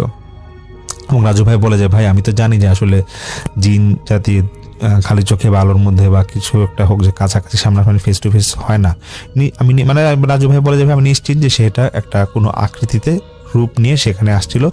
এবং রাজু ভাই যখন ইচ্ছা করে সেই জিনিসটা চোখে আলো মারবে তখন নাকি রাজু ভাইকে নাকি তাড়া করে আসছিল ধরার জন্য। রাজু ভাই দৌড় দিয়ে আসে এবং উনি বলে যে ভাই আমি দৌড় দিয়ে যখন চিৎকার করে আসতেছিলাম আমার সাথে অন্যান্য যে আরবিয়ান যে কলিগুলো ছিল এসে আমাকে ধস্তাধস্তি করে নিয়ে যায়, এবং হাসান ভাই সেদিন আমাকে খুব বকাবকি করে, বলতেছে তোমাকে বলা হয়েছে যে তুমি এখানে মানে বেশি মানে এটা নিয়ে মানে ঘাটাঘাটি করতে যাও না, তোমার খাওয়া দাওয়া তুমি খাওয়া দিয়ে এসে পড়বা। রাজু ভাই বলে যাবে আমি সেখানে তারপর ওই রাতের নাইট ডিউটিটা আমি পরে বন্ধ করে দিই, আমি দিনের বেলা ডিউটি করতাম। তো আমি যতটুকু জানি সেইখানে খামারটায় সমস্যা আছে, যেটা ছোটো ঘটনা আপনার কাছে শেয়ার করার রাজু ভাই বলেছিল, এটা আপনাদের মাঝে আমি এখন শেয়ার করলাম। তো দ্বিতীয় যে ঘটনাটা আমি এখন শেয়ার করতে যাচ্ছি সেটা আমাকে পাঠিয়েছেন ঋতুপর্ণা আপু। উনি কলকাতা থেকে আমাদেরকে ঘটনাটা মেল করেছেন বেশ কয়েকদিন আগে। তো উনি যেটা বলে যে ওনার বাবার বাড়িতে, মানে ওনার দাদু বাড়িতে একটা ঘটনা আছে যেটা 1970 সালের দিকে ঘটেছিল। এটা বাঁকুড়া জেলার কোনো একটা জায়গায় হবে কলকাতার। তো সেখানে ওনার বাবারা ছিল প্রায় 6-7 জন, ওনারা ভাই ছিল। তো ওনাদের যে বাসাটা ছিল, মানে বাড়িটা ছিল যে গ্রামে, সেখানে এটা নাকি মাটির তৈরি, প্রায় দোতলা একটা বাসা ছিল, সম্পূর্ণ মাটির তৈরি। তো এটা নাকি অনেক পুরানো বাসা ছিল। তো কোনো একদিন সন্ধ্যায় ওনার দাদা দাদি এবং ওনার বাবা, তখন নাকি 8-10 বছর বয়স, ওনারা নাকি 6-7 ভাই মিলে একসাথে সন্ধ্যার পরে, আলো ছিল না তখন, তো ওনারা বসেছিল। হঠাৎ করে খুব ঢিলাঢিলি হচ্ছিল, মানে পাথর দিয়ে কেউ ঢিল মারতেছিল ওনাদের বাড়িতে, উঠানের মধ্যে যারা ওনারা যেখানে বসেছিল। কিন্তু আশ্চর্যের বিষয় হচ্ছে যে ঢিল যে মারতেছিল কারো গায়ে নাকি সে ঢিল লাগতেছিল না, সবগুলো নাকি ছড়াই ছিটে আশেপাশে পড়তেছে, কারো গায়ে লাগতেছে না। সবাই একটু ভয় পায় এবং আলোর ব্যবস্থা, মোমবাতি বা যেটা হোক আলোর ব্যবস্থা করে ওনারা দেখতেছে যে মানে পাথরগুলা সব এক সাইজের এবং এগুলাতে লাল সিঁদুর দেওয়া, এবং এগুলো নাকি ওনারা কয়েকটা নিয়ে ওনাদের ঘরে রেখে দেয়। ঠিক সেদিন থেকেই শুরু। তারপর থেকে নাকি প্রায় সময় ওনাদেরকে দেখা যায় দিনের বেলা যেটা হতো বেশিরভাগ, যে খড়কুটা খুব এলোমেলো অবস্থা ওনাদের উঠানে পড়ে আছে।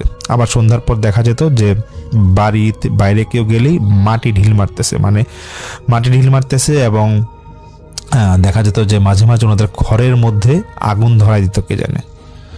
এবং প্রায় সময় নাকি এটাও হতো যে ওনাদেরকে বাড়ি থেকে খুব বাজেভাবে ডাকাডাকি করতো, কিন্তু কে ডাকাডাকি করতো কেউ কিছু বুঝতো না। তেরা যখন ঘটতেছিল ওনারা ভাবে যে হয়তো কোনো ওঝা বা কবিরা জেনে দেখবে যে আসলে বাসায় কোনো সমস্যা আছে নাকি। তো এগুলো চিন্তা ভাবনা করতে করতে একদিন নাকি সেই ঋতুপর্ণা ওনার ওনার মানে বাবার বড় ভাই, ওনাকে নাকি একদিন পাওয়া যাচ্ছিল না। তো ওনাকে নাকি এরকম বাড়ি থেকে একটু দূরে একটা গাছের মধ্যে উপরে অজ্ঞান অবস্থায় পাওয়া যায়, এবং ওনাকে অনেক কষ্ট নাকি সে গাছ থেকে নামানো হয় এবং জিজ্ঞেস করা হয় যে তুমি কোথায় মানে এইভাবে কি উপরে কে উঠলা। তখন সেই ঋতুপর্ণা পুরোনার জ্যাঠা নাকি বলতেছে যে না, আমি বলতে পারবো না, আমাকে কি জানি নিয়ে গেছিল এখান থেকে, কিন্তু তার চেহারাটা খুব বাজে আকৃতির ছিল, এরপর কি হয়েছে আমি আর কিছু বলতে পারবো না। তো এরকম যখন একটার পর একটা উদ্ভট সব ঘটনা ঘটতে থাকে, তো আশেপাশের বাড়ির সবাই তখন এখানে নাকি প্রায় সময় বাসাটা দেখতে আসতো, এবং সবাই নাকি একটু রং তামাশা করে দেখতে আসতো, আরে এটা নাকি ভূতের বাড়ি, দেখি তো কি হয়েছে, এখানে কি আছে। তো এখানে সবাই আগ্রহে নাকি আসতো। তো একদিন এক লোক এরকম সন্ধ্যার পরে ওনাদের বাসায় আসে, বলতেছে যে ভূতের বাড়ি দেখতে আসছি, ভূতের বাড়ি দেখতে আসবো। তখন নাকি ঠিক সন্ধ্যার পর পরা, তখন তো দেখা যেত যে 7টা-8টার দিকে অনেক রাত। তো এরকম একটা লোক নাকি এরকম আসে, আসার পর সে খুব ঠাট্টা মশকরা করতেছিল সেই ওই ঋতুপর্ণা আপুর ওনার দাদা দাদির সাথে, ওনার যারা ছিল ওনাদের সাথে ঠাট্টা মশকরা করতেছিল যে তোমার কে আছে এখানে দেখবো। তো হঠাৎ উনি দেখতেছে যে একটা বয়স্ক লোক, সে অনেকক্ষণ ধরে সেই মানে যে লোকটা এটা ঠাট্টা মশকরা করতেছিল তার দিকে অনেকক্ষণ ধরে সেই বয়স্ক লোকটা তাকায় আছে। এবং এটা দেখার পর সেই মানে বয়স্ক লোককে থেকে উনি প্রচন্ড ভয় পেয়েছে এবং বলতেছে যে এই বাড়িতে থাকা যাবে না, এই বাড়িতে আসলে ভূত আছে, এই বলে নাকি লোকটা চলে যায়। যে লোকটার ঠাট্টা মশকরা করতেছিল ওনার নাম নাকি ছিল অক্ষয়। তো সেই অক্ষয় বাবু উনি নাকি এটা দেখে প্রচন্ড ভয় পেয়ে চলে যায়, এবং পরের দিন ওনাকে ঋতুপর্ণা ওনার দাদা জিজ্ঞেস করে যে অক্ষয় তুমি সেদিন কালকে আসলা, খুব তো রং তামাশা করলা, তুমি ভয় পেয়ে চলে গেলা কেন? তখন সেই অক্ষয়বাবু বলতেছে যে আপনাকে আমি কি বলবো, আমি একটা জিনিস দেখছি, দেখে আমার খুব ভয় লাগছে, এবং আমি আসলে বুঝতে পারি নাই যে আসলেই মানে আপনার বাড়িতে সমস্যা আছে। তখন সেই দাদা নাকি বলতেছে কি হয়েছে বলো তো? বলতেছে যে আমাদের পাশের বাড়িতেই একটা লোক কয়েকদিন আগে আত্মহত্যা করছিল, তাকে কিন্তু দাহ করা হয়েছিল ঠিক আপনাদের বাড়ির পিছনে যে নদীটা আছে, নদীর পাড়ের সেই চরে মানে নদীর পাড়ের এখানে কিন্তু দাহ করা হয়েছিল। তো তাকে আমি মনে হয় দেখলাম কালকে আপনাদের বাড়ির এখানে। তখন সেই ঋতুপর্ণা আপুর দাদা উনি বলতেছে তুমি উল্টা পাল্টা কি কথা বলো, ওই লোক তো আত্মহত্যা করছে, ওকে দাহ করে দেওয়া হয়েছে, এখন তুমি আবার এই কথা কেন বলতেছো, ওকে দেখছো, এগুলো কি উল্টা পাল্টা কথা বলতেছো। যাই হোক, তো এরকম যখন সমস্যা হইতেছিল তখন একটা ওঝা আনা হয় ওনাদের বাসায়, সেই ঋতুপর্ণা আপুর দাদার বাড়িতে আনা হয়। তো সেই ওঝা মানে অনেক কিছু দেখার পর সে বলতেছে যে এই জমিনে নদীর পাড়ের বালু আসছে, বালু আছে এবং সেই বালু থেকেই এখানে খারাপ কিছু একটা ভর করছে। তখন ওঝাকে যখন জিজ্ঞেস করা হয়, ওঝা বলতেছে যে আমাকে 2-3 দিন সময় দেওয়া লাগবে, যে কি সমস্যা আমি দেখে তারপর আপনাদেরকে আমি জানাবো। তখন সে ওঝা বলে যে একটা বাড়ির নাম বলতেছে ওই বাড়ির অমুক, সে কয়েকদিন আগে আত্মহত্যা করছিল, তো ওকে কিন্তু শ্মশান ঘাটে দাহ করাতে চায় না, এর জন্য নদীর পাড়ে দাহ করানো হয়েছিল, এবং তাকে যেখানে দাহ করা হয়েছিল সেখানে যে বালু আছে সেই বালুটা তোমাদের বাড়িতে আনা হয়েছে, এবং সেই বালুটা তোমাদের বাড়িতে রয়ে গেছে দেখি সে এখানে বারবার তোমার এখানে আসে এবং তোমাদেরকে নানাভাবে সে ডিস্টার্ব করে। তখন ঠিকই দেখা গেছে যে ঋতুপর্ণাপুর বাবার বড় ভাই তিনি কোন একটা কারণে সেই নদীর পাড় থেকে অনেকগুলো বালু ওনাদের বাড়িতে এনে রাখছিল বা কোনো একটা কাজে লাগাইছিল, তো এই কারণে এই সমস্যাটা হইতে পারে। পরে ওঝা বলতেছে দেখো এখন যে অপদেবতা বা যে আত্মাটা এখানে ঘুরতেছে তাকে তাড়ানোর কোনো উপায় নাই, কারণ সেই বাড়িতে একবার নজর, এই বাড়িতে যেহেতু আর কোনো একটা ভাবে সে এসে পড়ছে, সে এখান থেকে কখনো যাবে না, তো এখানে কোনো পূজা দিয়েও তোমার কোনো লাভ হবে না, তোমরা বরং বাড়িটা ছেড়ে দাও। তো ঋতুপর্ণা আপু বলে যে ভাইয়া, তারপর আমার সাথে যেটা হয় যে আমার দাদা ভাইরা তখন আমাদের সেখানে ছেড়ে দেওয়া লাগছিল, এবং আমরা বেশ কয়েকবার ওইখানে যেহেতু আমরা কেউ থাকতাম না, তারপর অনেকবার ওখানে থাকার চেষ্টা করছিলাম, এবং দেখা যায় কেউ যদি এখানে থাকতে যায় তার নাকি রাতে খুব সমস্যা হয় সেখানে, এবং এরকম নাকি ঢিলাঢিলি হয়, এখনো নাকি ঢিলাঢিলি হয়, কেউ গেলে নাকি দেখা যাচ্ছে খড় কোনো অংশে পোড়ায় ফেলতেছে, কিন্তু ওদের কারো কোনো ক্ষতি করে না। এবং সবচেয়ে বেশি সমস্যাটা হয় তার, সেটা হচ্ছে ঋতুপর্ণা জ্যাঠার, উনি নাকি এখনো গেলে ওনাকেই নাকি একমাত্র কোনো সমস্যার সম্মুখীন হতে হয়, এবং ওনাকে নাকি সরাসরি আঘাত করে। উনি নাকি একবার এরকম রিসেন্টলি নাকি ওখানে গিয়েছিল, তো উঠানে নাকি এরকম উনি কোনো কারণে বসেছিল, ওনাকে নাকি আগুনের ফুলকির মতো কিছু একটা এসে নাকি ওনার গায়ে এসে লাগে, এবং ওনার নাকি বেশ কিছু অংশ পুড়ে যায়, এটা উনি বলে। তো যেটা ঋতুপর্ণা আপু বলে যে ভাই এমন হতে পারে যে আমার সেই জ্যাঠাই সেই নদীর পাড় থেকে বালুটা এখানে আসছিল, হয়তো এই জন্য ওনার এই সমস্যাটা হয়, এবং সেই আত্মা বা অপদেবতা যেটা আমরা বলি সেটা হচ্ছে তাকে এই সমস্যাটার মধ্যে ফেলে। তো এটা ছিল একটা ছোট ঘটনা যেটা আমি শেয়ার করলাম। এখন আরেকটা ঘটনা আমি এখন শেয়ার করছি, এটা এখনকার জন্য আমার শেষ ঘটনা। এই ঘটনাটা যিনি আমাকে পাঠিয়েছেন তার নাম হচ্ছে হাসান ভাই, তিনি সেনাবাহিনীতে আছেন।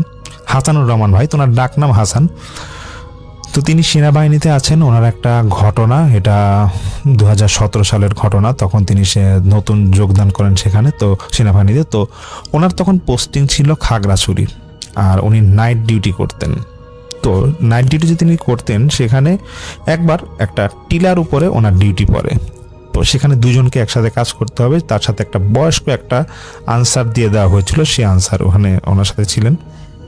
রাত নাকি তখন 2টা বাজবে। তো সেই হাসানুর রহমান ভাই তিনি কোনো একটা কারণে ডিউটির ফাঁক দিয়ে অন্য একটা ফোন আসে মনে হয় বাড়ি থেকে, তো উনি ফোনে কথা বলতে বলতে উনি বেশ খানিকটা দূরে চলে যায়। তো দূরে চলে যাওয়ার পরে ওনাকে দূর থেকে সেই আনসারটা ডাকতেছে, বলতেছে যে হাসান সাহেব আপনি বেশি দূরে যায়েন না, কাছাকাছি থাকেন, বেশি দূরে যাওয়া ঠিক হবে না। যাই হোক, হাসান ভাই ওইরকম উনি কথা বলতে বলতে আবার যখন ওনার আগের সেই আনসার যেখানে বসা ছিল সেখানে যখন ব্যাক করবে, তখন উনি দেখতেছে একটা গরম বাতাস ওনাকে ধাক্কা দিল। ওই ধাক্কা খেয়ে পড়ে গেলে যেগুলো হয় না, যে পিছন থেকে ধাক্কা দিয়ে হঠাৎ করে হোঁচট খেয়ে পড়ে যায়, এরকম উনি এরকম পড়ে গেল। তো উনি যেটা হয়, উনি আবার সে আনসারের কাছে আসে, এসে বলতেছে যে চাচা আপনি আমাকে ডাকলেন কেন, আপনি তো অনেক বয়স্ক মানুষ, আপনি তো কাজ করতেছেন, কাজ করেন, বিরক্ত হয়েছে আর কি, যে কাজ করতেছেন কাজ করেন, তা আপনি আমাকে এরকম ডাকলেন কেন, ফোনে কথা বলতেছিলাম।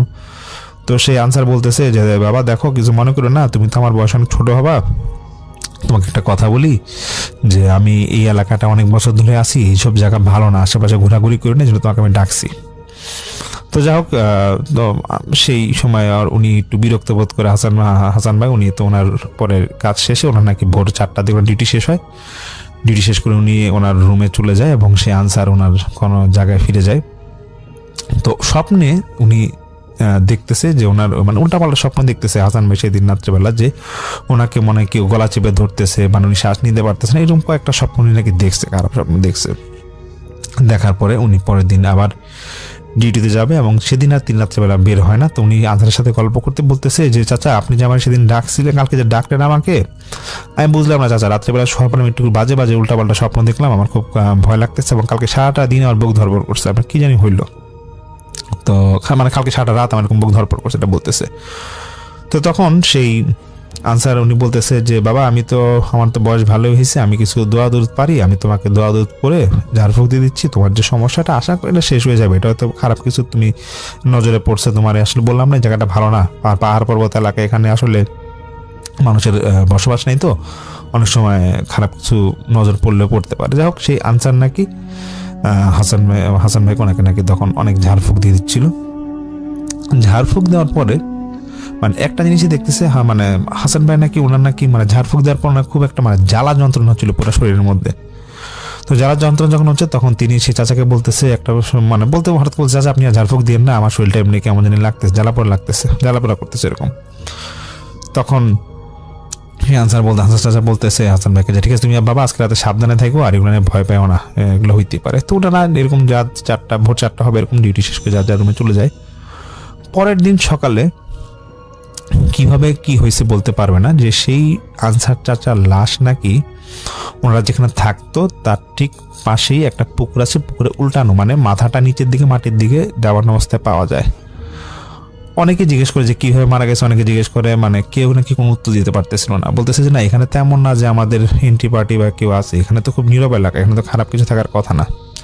তো প্যারানরমাল কিছু ঘটতে পারে সেই হাসান ভাই এটা উনি নিজেও ভাবে নাই। তো উনি ওনারা ভাবে যে হয়তো মানে এমন হতে পারে যে হয়তো এমন ডাকাত বা কিছু পড়ছে, বা এই কারণে ওনার সাথে হয়তো কারো কোনো শত্রুতা ছিল, যেহেতু আগে থেকে আনসার সেখানে থাকতে, হয়তো তারা কেউ এখানে ওনাকে মানে খুন করছে, ফাড়ায় রাখছে।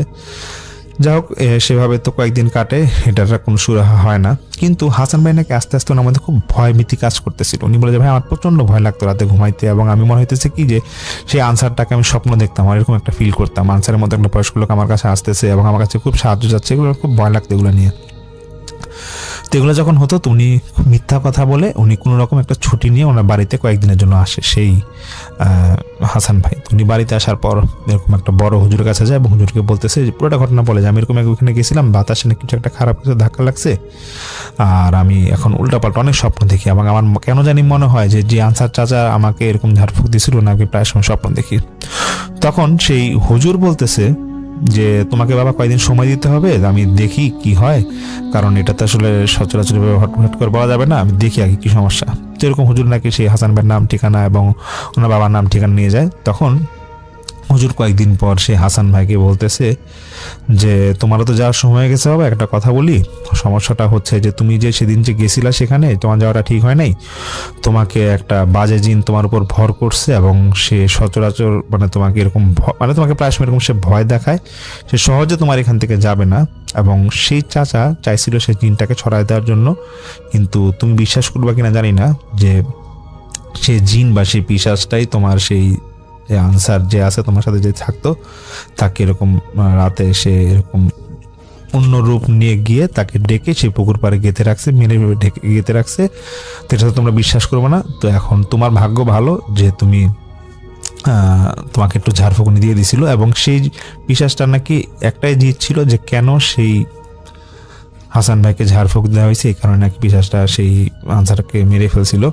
তো যাই হোক, এটা পরে সেই হাসান ভাই আমাকে বলে যে ভাই আমি তারপরে মানে এমন অবস্থা যে আমি মানে চাকরি ছাড়ার মতো অবস্থা হয়ে গেছিল, আমি প্রায় অনেকদিন শুরুতে যে ঘটনাটা বলছি আমার সাথে যাচ্ছি, এটা আমাকে পাঠিয়েছেন প্রায় 15 দিনের মতো ছুটি কাটানোর পর জুনায়েদ ভাই যেটা আমাকে বলে যে কাজে যোগদান করে থেকে ওনার সাথে দুটো ভালো জিন বেশ কয়েকদিন অসুস্থ সময় ওনার আমাকে পড়াপান এবং তাবিজ দিয়ে রাখছিল, এই জিনগুলো তাবিজ দেওয়ার পরে আমি অনেকটা সুস্থ হই। তিনি তবুও আমার মাঝে এখন অনেক ভয় কাজ করে, এবং আমি যেহেতু পাহাড়ি অঞ্চলে আছি আবার অনেক ভয়ের ঘটনা আছে।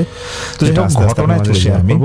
তো জুনায়েদ ভাই যেটা বলে যে এই যে আমাকে উনি বলে আগে ছোট হলো আমাদের তিনটা, সেই রোজারিদের সময় কিন্তু বা আগে দিয়ে কিন্তু লকডাউন ছিল, এবং তখন ইনশাআল্লাহ সামনে কিছু আরো কিছু ভয়ঙ্কর সচরাচর নিয়ে আসবো, সাথেই থাকবেন ততক্ষণ। তো ওনাদের বন্ধু যারা ছিল 5-6 জন বন্ধুরা ছিল, তো এক বন্ধুর নাম ছিল আমিনুল। কথা প্রসঙ্গে সেই আমিনুল বলতেছে ঈদের ঠিক একদিন কি 2 দিন আগে যে দেখো সরকার তো এখন হঠাৎ করে গাড়ি ঘোড়া মানে ছাড়া শুরু করে দিচ্ছে, চলো আমরা একটা গাড়ি ভাড়া করে আমাদের দেশের বাড়ি যাই। মানে আমিনুল ভাই দেশের বাড়ি যাওয়ার জন্য বলতেছে। দেশের বাড়িটা কোথায় সেটা আমি বলছি না, তো বলতেছে সেই দেশের বাড়ি যাই, চলো সেখানে একটা জমিদার বাড়ি আছে, ওখানে আমরা ঘুরবো, আর ওখানে অনেক ভয়ানক ঘটনা ঘটে। মানে এটা সেই জুনায়েদ ভাইকে উদ্দেশ্য করে বলতেছিল। আর জুনায়েদ ভাইয়ের একটা অভ্যাস ছিল যে তিনি যদি কোথাও যেত, সেখানে যদি কোনো প্যারানরমাল যদি কোনো সমস্যা থাকতো, সেটা উনি মানে স্বাভাবিকভাবে উনি টের পেয়ে যেত। এবং ওনাদের যে বন্ধু বান্ধবের যে সার্কেলটা আছে সেখান থেকেও 2টা বন্ধু আছে, তাদের বাসায় যে একটু সমস্যা আছে সেটা জুনায়েদ ভাই একবার যাওয়ার পর বুঝে গিয়েছিল। মানে এই জিনিসগুলো নাকি জুনায়েদ ভাই খুব সহজে বুঝতে পারতো। যাই হোক, আমিনুল ভাই যেটা বলে যে ওনার দেশের বাড়িতে যাওয়ার প্রস্তাব দেয়, এইটা সেখানেই করতে বলে।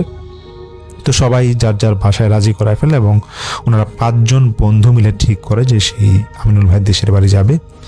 তো দিনক্ষণ ঠিক করে ওনারা চলে যায়, এখানে ঈদের দিন সুন্দরভাবে কাটায়। ঠিক একদিন পরে আমিনুল ভাই সেই জুনায়েদ ভাইকে উদ্দেশ্য করে বলতেছে যে জুনায়েদ, আসলে আমরা যে প্ল্যান করে আসছিলাম যে জমিদার বাড়ি ঘুরতে যাব, চল আমরা ঘুরে আসি। তো সবাই নাকি ফ্রেন্ড সার্কেল ওরা যায়, তো ভিতরে যায় না, বাইরে থেকেই দেখতেছে যে এটা নাকি খুব একটু হন্টেড টাইপের। বাইরে থেকেই বোঝা যাচ্ছিল সেটা অনেক পুরানো একটা বাড়ি। তো বাকি যে ফ্রেন্ডগুলো ছিল ওরা খুব ইগনোর করতেছিল, বলতেছিল আমিনুল ভাইকে যে আচ্ছা এটা বাদ দে, এই জায়গায় ঘোরার কোনো কিছু নাই, আর এটা দেখারই বা কী হইলো, আমরা পুরোটা শহর আমরা ঘুরে দেখি। তো পুরোটা শহর ওনাদের ঘুরে দেখা হয়েছিল, কিন্তু জুনায়েদ ভাইয়ের কথা হচ্ছে যে না, যেহেতু এটা উদ্দেশ্য করে এখানে দেখতে আসছি, আমি এখানে সময় করে যাব। তো সেদিন তো আরও যাওয়া হয় না। পরের দিন সকালবেলা আমিনুল ভাই শুধুমাত্র জুনায়েদ ভাইকে নিয়ে সেখানে যায়। তো জুনায়েদ ভাই উনি একাই ভিতরে ঢুকেন, বা গেটটা অনেক পুরানো ছিল এবং ওখানে নাকি লোকজন ছিল না বললেই চলে। তো জুনায়েদ ভাই ভিতরে ঢুকেন, আমিনুল ভাই ছিল বাইরে। তো উনি ঢোকার পর দেখতেছে মানে শ্যাওলাযুক্ত একটা বাসা, এবং উনি একতলায় ঢোকার পর দেখতেছে যে ইটের স্তূপ পড়ে আছে, খুব ময়লা আবর্জনা। এবং ওনার ঢুকে কিন্তু খুব একটা সমস্যা হয় নাই। মানে উনি বলতেছিল যে ভাই আমি যখন ঢুকছি আমার কিন্তু সবসময় বুঝতে পারি যে কোনো খারাপ কিছু এখানে আছে নাকি, কিন্তু সেখানে ঢুকে সেদিন আমার কিছুই মনে হয় না, মনে হলো স্বাভাবিক একটা বাসা। এবং দোতলা একটা সিঁড়ি গেছে দেখতেছে, সেটাও সে বেশ পুরানো এবং এটা উঠা খুব কষ্টসাধ্য ব্যাপার ছিল তখন। তো জুনায়েদ ভাই যখন বুঝলো যে এটার মধ্যে কোনো সমস্যা নাই, তখন তিনি আবার ব্যাক করলেন। ব্যাক করে উনি আমিনুল ভাইকে বলতেছে যে আমিনুল, এখানে কোনো সমস্যাই নাই, আমি তো সবসময় গেলে বুঝি, তো চলো বাসায় চলে যাই। তো ওনারা বাসায় যায়। বাসায় গিয়ে ঠিক জুনায়েদ ভাই অন্যান্য বাকি ফ্রেন্ডগুলোকে এই কথাই বলতেছে। তো বাকি ফ্রেন্ডগুলো একটু মস্করা করে জুনায়েদ ভাইকে বলতেছে যে তুমি হয়তো ভয় পাইছো, এর জন্য রাত্রেবেলা যাও না, দিনের বেলা গিয়ে ঘুরে এসে পড়ছো। তো জুনায়েদ ভাই এটা একটু মানে একটু ওনার বিরক্ত হয় উনি, যে দেখো আমি কিন্তু মিথ্যা কথা বলি না, চলো তোমাদেরকে নিয়ে রাত্রেবেলা যাব। তো সব ফ্রেন্ডের মধ্যে মাত্র 3-4 জন হয়তো একটু রাজি হয় যে ঠিক আছে আমরা বাইরে থাকবো, তুমি ভিতরে গিয়ে ঘুরে আসবা, দেখবো। তো মাগরিবের পর ওনারা এরকম একটা সময় দেখা যাবে সবগুলা ফ্রেন্ড মানে টোটাল 5 জনই ওনারা যায়। তো জুনায়েদ ভাই একটা টর্চ লাইট নিয়ে যায়, যেটা আমিনুল ভাই ওনাকে দেয়, খুব পাওয়ারফুল একটা টর্চ লাইট ছিল, এবং ওনার সাথে ওনার মোবাইল ছিল। তো ওনারা ভিতরে ওনারা তো মানে যারা ফ্রেন্ড ছিল বাকি 4 জন তো বাইরে ছিল। তো জুনায়েদ ভাই উনি নাকি বাসাটায় ঢোকার পর উনি যখন এখন ঢুকতেছে, উনি বলতেছে ভাই আমি এখন ফিল করতেছি বাসাটা কোনো একটা সমস্যা আছে, এবং আমি 2 মিনিট বাসাটার একতলায় হাঁটার পরেই আমার টর্চটা বন্ধ হয়ে যায়। তো তখন আমি টর্চটা মানে পকেটে ঢুকাই, তারপরে আমার মোবাইলের যে টর্চটা আছে সেটা দিয়ে আমি ভাবতেছি সিঁড়িটার উপরে উঠে দেখবো আসলে কিছু আছে নাকি। যখন সিঁড়িটা দিয়ে উনি উপরে উঠতে যাবে, উনি একটা আর্তনাদের শব্দ পাচ্ছিল, যে কেউ হয়তো এখানে কষ্টে আছে, বা মারা যাওয়ার পূর্ব মুহূর্তে মানুষ যেরকম ছটফট করে এরকম একটা আওয়াজ আসতেছিল। এবং এটা শোনার পর জুনায়েদ ভাই ভাবে যে হয়তো এটা ওনার মানে উল্টাপাল্টা কোনো হয়তো উনি আওয়াজ শুনতেছে, হয়তো উনি মনে করে যে ওনার হ্যালোসিনেশন হচ্ছে। তারপরে উনি ইচ্ছা করে একটু দোতলার দিকে যেতে যাবে, তো উনি একটা আওয়াজ স্পষ্ট উপর থেকে শুনতে পায় যে উপরে আসা দরকার নেই, মানে উপরে আসতে ওনাকে মানা করতেছে কেউ। তো এটা যখন উনি কয়েকবার শুনতে পায়, তখন উনি বুঝে যায় যে না আসলে হয়তো বা বাসাটা কোনো সমস্যা আছে। তো উনি বারবার মানে আল্লাহকে স্মরণ করতেছিল, এবং সেই সাথে উনি ভাবতেছিল যে ওনার সাথে যে 2টা জিন আছে ওরা নিশ্চয়ই এখন হাজির হবে, কারণ এই 2টা ভালো জিন ওনার কাছে সবসময় মানে ওনার উপকারের সময় এসে পড়তো।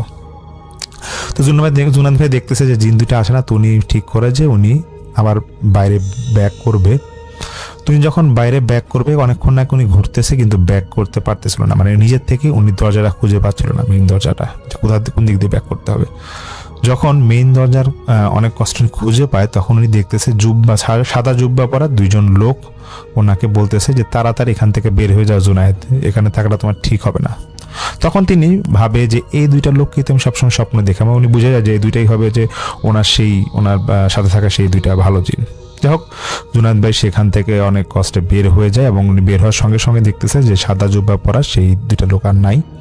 তো উনি মেইন গেটে বের হয়ে দেখতেছে যে আমিনুল ভাই এবং ওনার 3-4 জন ফ্রেন্ড যারা ছিল তা আছেই, সেই সাথে আমিনুল ভাইয়ের বাসা থেকে 2-1 জন আত্মীয় এসে পড়ছে, এবং জুনায়েদ ভাইকে দেখেই ওরা ধরাধরি করে বলতেছে যে তুমি ঠিক আছো, তোমার কোনো সমস্যা নেই তো?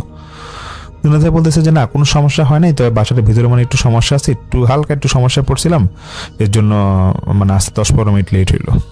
তো তখন বাকি বন্ধু যারা ছিল ওরা একজন আরেকজনের দিকে তাকায় আছে এবং বলতেছে 10-15 মিনিট লেট হচ্ছে মানে আমরা এখানে আসছি 7টার সময়, তুমি এখানে প্রায় 7:15 কি 7:30 দিকে ভিতরে ঢুকছো, আর এখন বাজে রাত 10:24। তুমি কি বলতেছো এগুলা জুনায়েদ? এই দেখো তোমার দেরি হবে দেখে আমি আমার বাসা থেকে মানে আমিনুল ভাই বলতেছে যে আমি আমার বাসা থেকে আত্মীয় স্বজন নিয়ে আসছি, যে এখন একটু পরে আমার ভিতরে ঢুকতাম। তো আত্মীয় যারা দুজন আসছে ওরা বলতেছে জুনায়েদ ভাইকে এবং ওর ফ্রেন্ড সার্কেল সবাইকে উদ্দেশ্য করে বলতেছে তোমাদের কি দরকার ছিল এত রাতে এখানে যাওয়ার, মানে কি কোনো মানে কাজ পাও না, মানে একটু বাঁকা সুরে বলতেছে। তো যাই হোক ওনারা তখন সেই রাতের মতো বাসায় এসে পড়ে।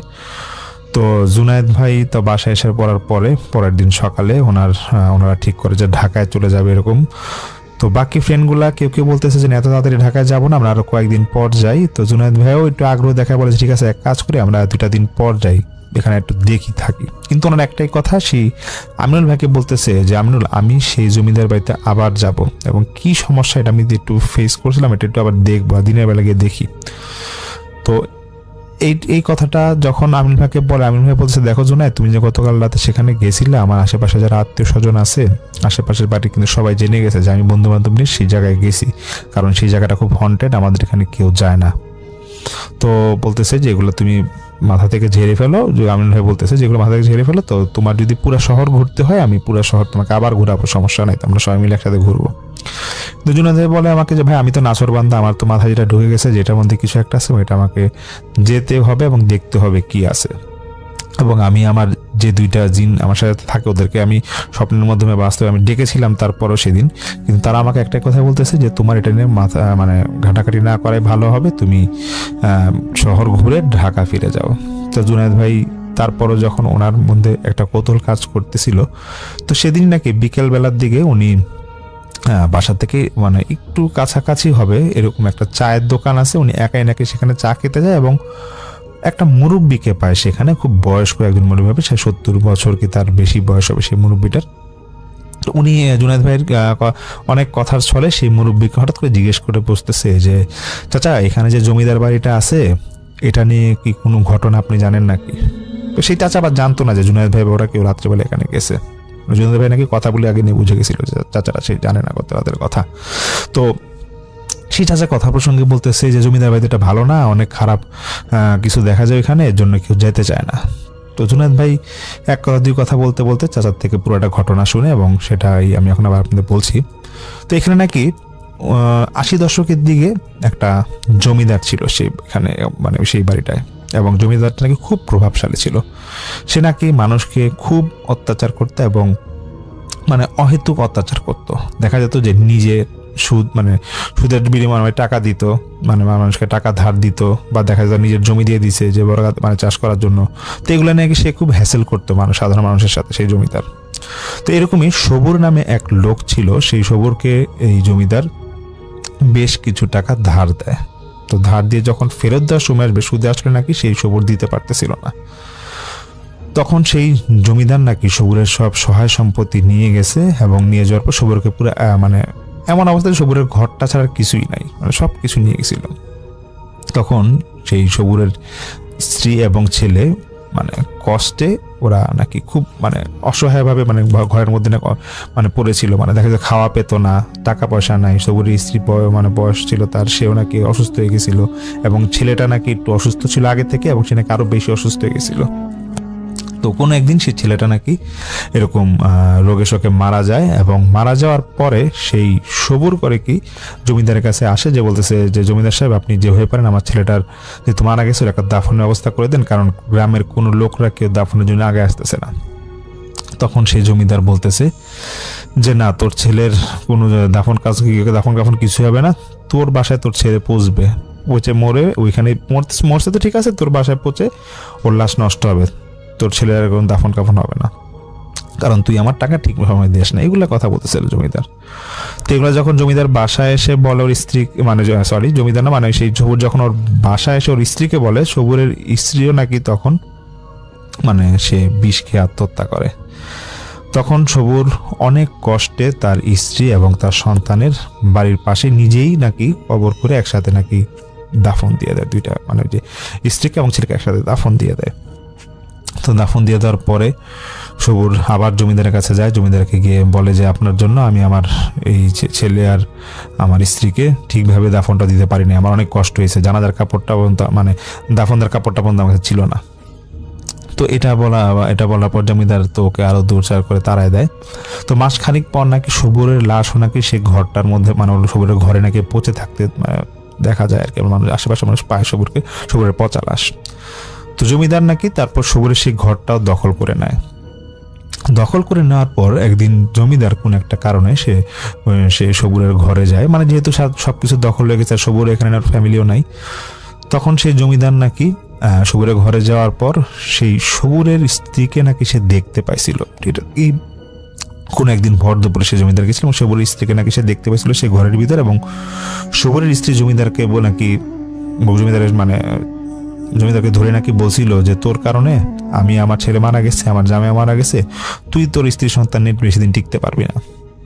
সেদিন নাকি জমিদার অনেক ভয় পেয়ে যায় এবং সে নাকি সেই ভয় পেয়ে আবার তার বাসায় এসে পড়ে এবং তার স্ত্রী সন্তানকে বলতেছে যে আমি সবুরের সেই ভিটায় গেছিলাম, সেই ঘরে গেছিলাম যেটা আমি দখল করছি, আমি কেন জানি মনে হলো আমি সবুরের স্ত্রীকে দেখছি এবং সে আমাকে এরকম গলা চেপে ধরেছে এবং বলছে, আমাকে হুমকি দিয়েছে যে তোমাদের ক্ষতি হবে, মানে জমিদার তার সন্তান এবং তার স্ত্রীকে বলতেছে এটা।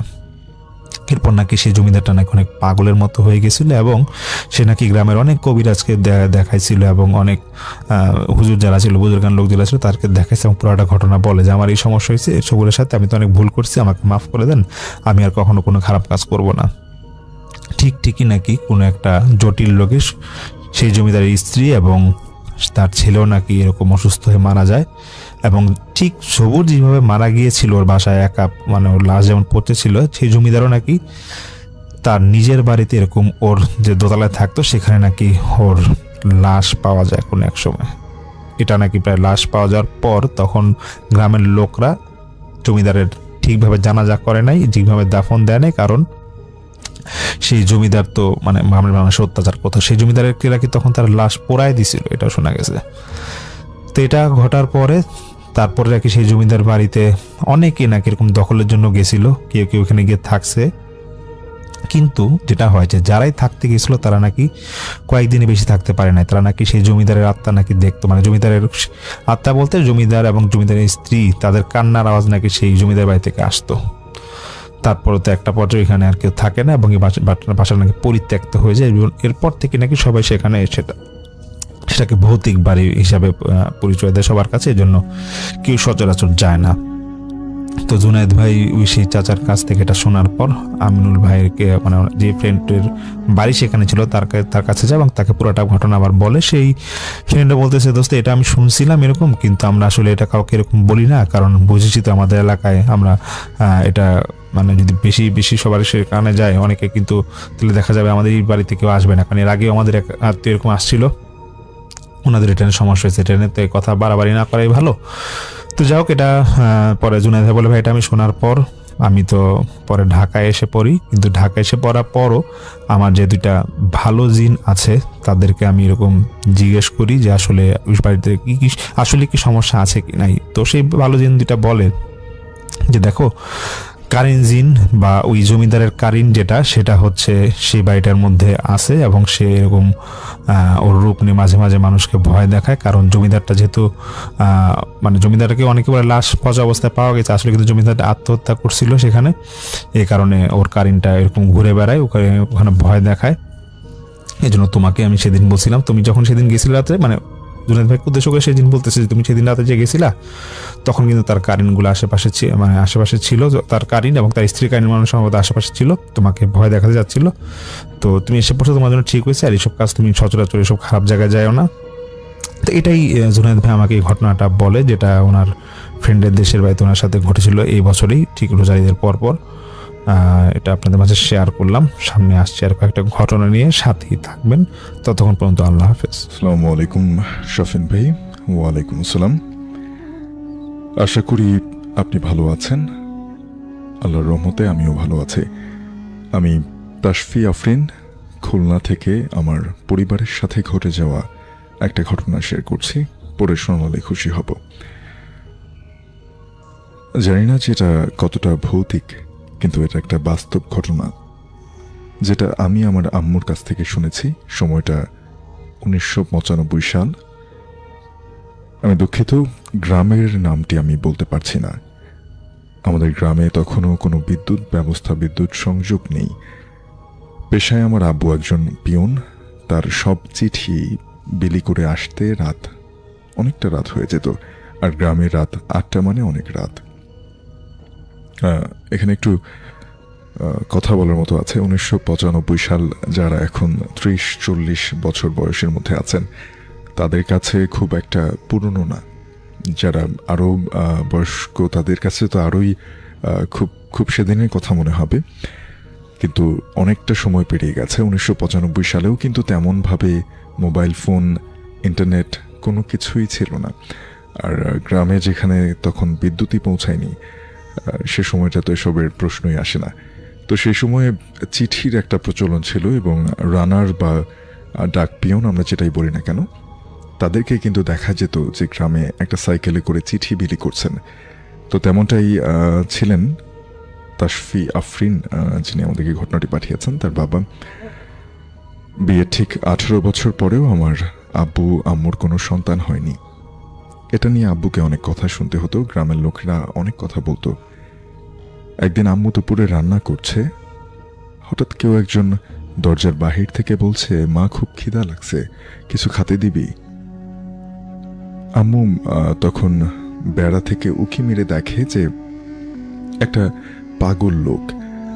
আম্মু ভেতর থেকে বলল যে, বাবা আপনি বসেন, ডাল আর করলা ভাজি আছে, হয়ে গেছে, মাছটা রান্না হলেই আমি খেতে দিচ্ছি আপনাকে। জবাবে লোকটা বলে যে, মারে আমি মাছ খাই না, যা আছে ওটাই দে। আম্মু তাকে ডাল আর করলা ভাজি দিয়ে বারান্দায় একটা কোণে খেতে দিল, এবং খেতে খেতে এক পর্যায়ে লোকটা হাড়ির সব ভাত খেয়ে ফেলল। লোকটা বলল যে, মারে সব তো আমাকে দিয়ে দিলি, এখন তোরা খাবি কি? আম্মু বলল যে, সমস্যা নাই, আমাদের ঘরে চাল আছে, আমি আবার রান্না করে নিব। খাওয়া শেষে লোকটা এমন একটা কথা বলল যেটা শুনে আম্মু পুরো অবাক হয়ে গেল। সে বলল যে, বিয়ের এত বছর হয়ে গেছে, ঘরে কোনো সন্তান নেই। জবাবে আম্মু বলল যে, আল্লাহ দেয়নি, এখনো আমাদের কিছু করার নাই বাবা। পাগল লোকটা বলল যে, কাল ফজরের নামাজ পড়ে তোদের বাড়ির পেছনে কুল গাছের নিচে গিয়ে তুই আর তোর স্বামী দুজনে ঝাঁকি দিলে একটা কুল পড়বে, কুল অর্থাৎ বড়ই পড়বে, ওটা সূর্য ওঠার আগে দুজন ভাগ করে খাবি। আম্মু বলল যে, বাবা এখন তো কুলের সময় না, কুল কি করে পড়বে? লোকটা আম্মুকে ধমক দিয়ে বলল, এত প্রশ্ন করিস কেন, তোকে যা বলছি তাই কর। আর ছেলে হোক বা মেয়ে হোক, 12 বছর পর্যন্ত চোখে চোখে রাখবি। এই বলে লোকটা হুড়মুড় করে বের হয়ে চলে গেল। আম্মু আবার রান্নার জন্য যখন হাঁড়ি নিয়ে বের হবে, তখন দেখলো হাঁড়ির ভাত এবং কড়াইয়ের ভাজি কোনো কিছুই কমেনি, সব কিছুই আছে আবার আগের মতো। আম্মু দৌড়ে বাড়ির থেকে বের হয়ে এসে রাস্তায় দেখলো যে লোকটা কোথাও নেই। এটা কিভাবে সম্ভব? একজন লোক সব কিছু খেয়ে গেলেন এবং কথা হলো তার সাথে। এরপরে দেখছে যে হাঁড়ির ভাত তরকারি যেমনটা ছিল ঠিক তেমনটাই আছে। এরপরে আম্মু বুঝলো যে এটা অন্যরকম কিছু একটা ছিল। তিনি ভাবলেন যে হয়তো ফেরেশতা হবে। এমনটা ভাবার পরে তিনি যেটা করলেন যে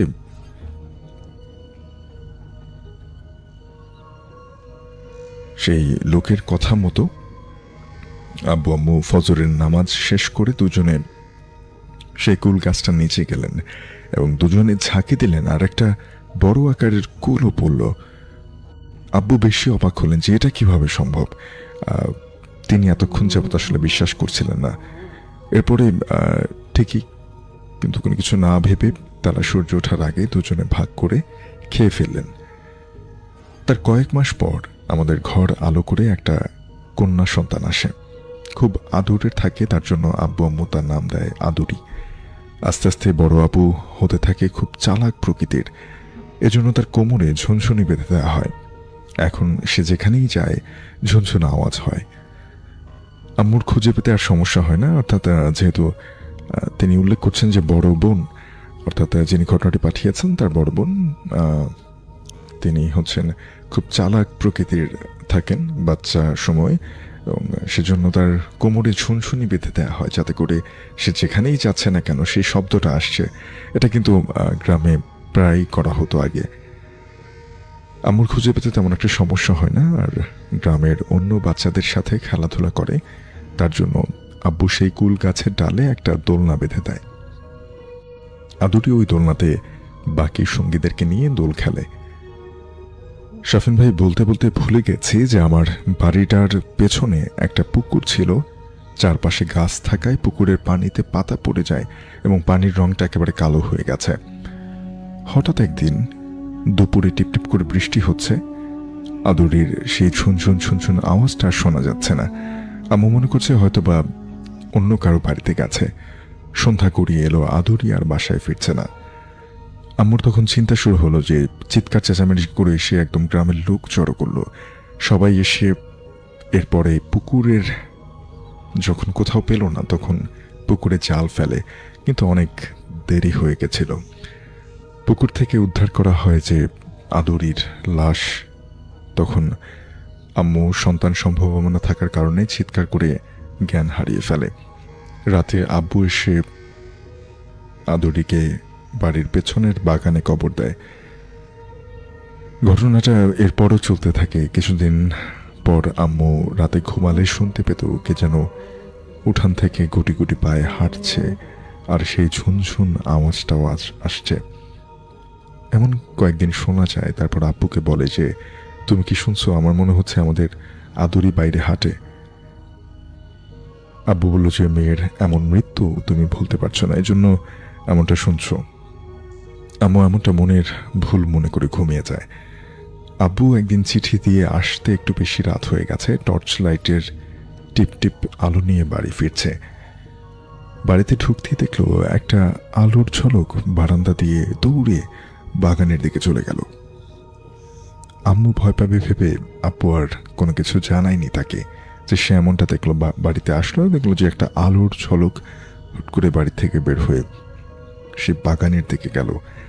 ওই রাতে আব্বু প্রথম সেই ঝুনঝুন ঝুনঝুন আওয়াজটা শুনতে পায়।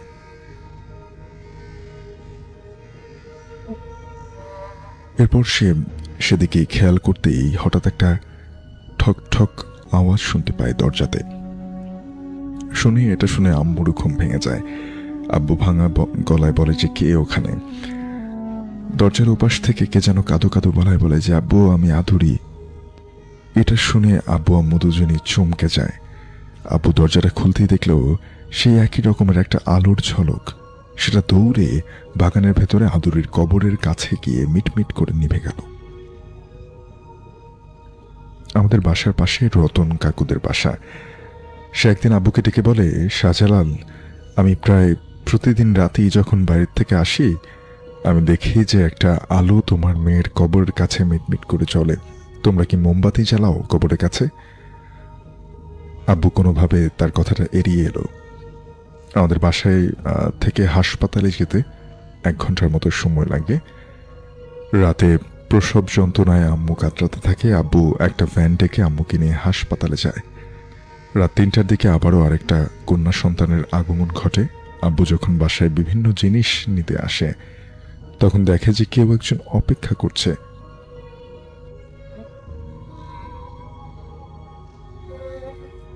মনে খুশি কিন্তু অনেকটা অভিমান নিয়ে আব্বু এরকমটা দেখলো। আব্বু ঢুকতেই ছায়াটা দৌড়ে পালায়। এর কয়েকদিন পরে যখন আম্মু বাসায় আসে, আম্মু অনেক সময় লক্ষ্য করতো যে বাচ্চাটা জানলার দিকে তাকিয়ে কারোর সাথে খেলছে, হাসছে।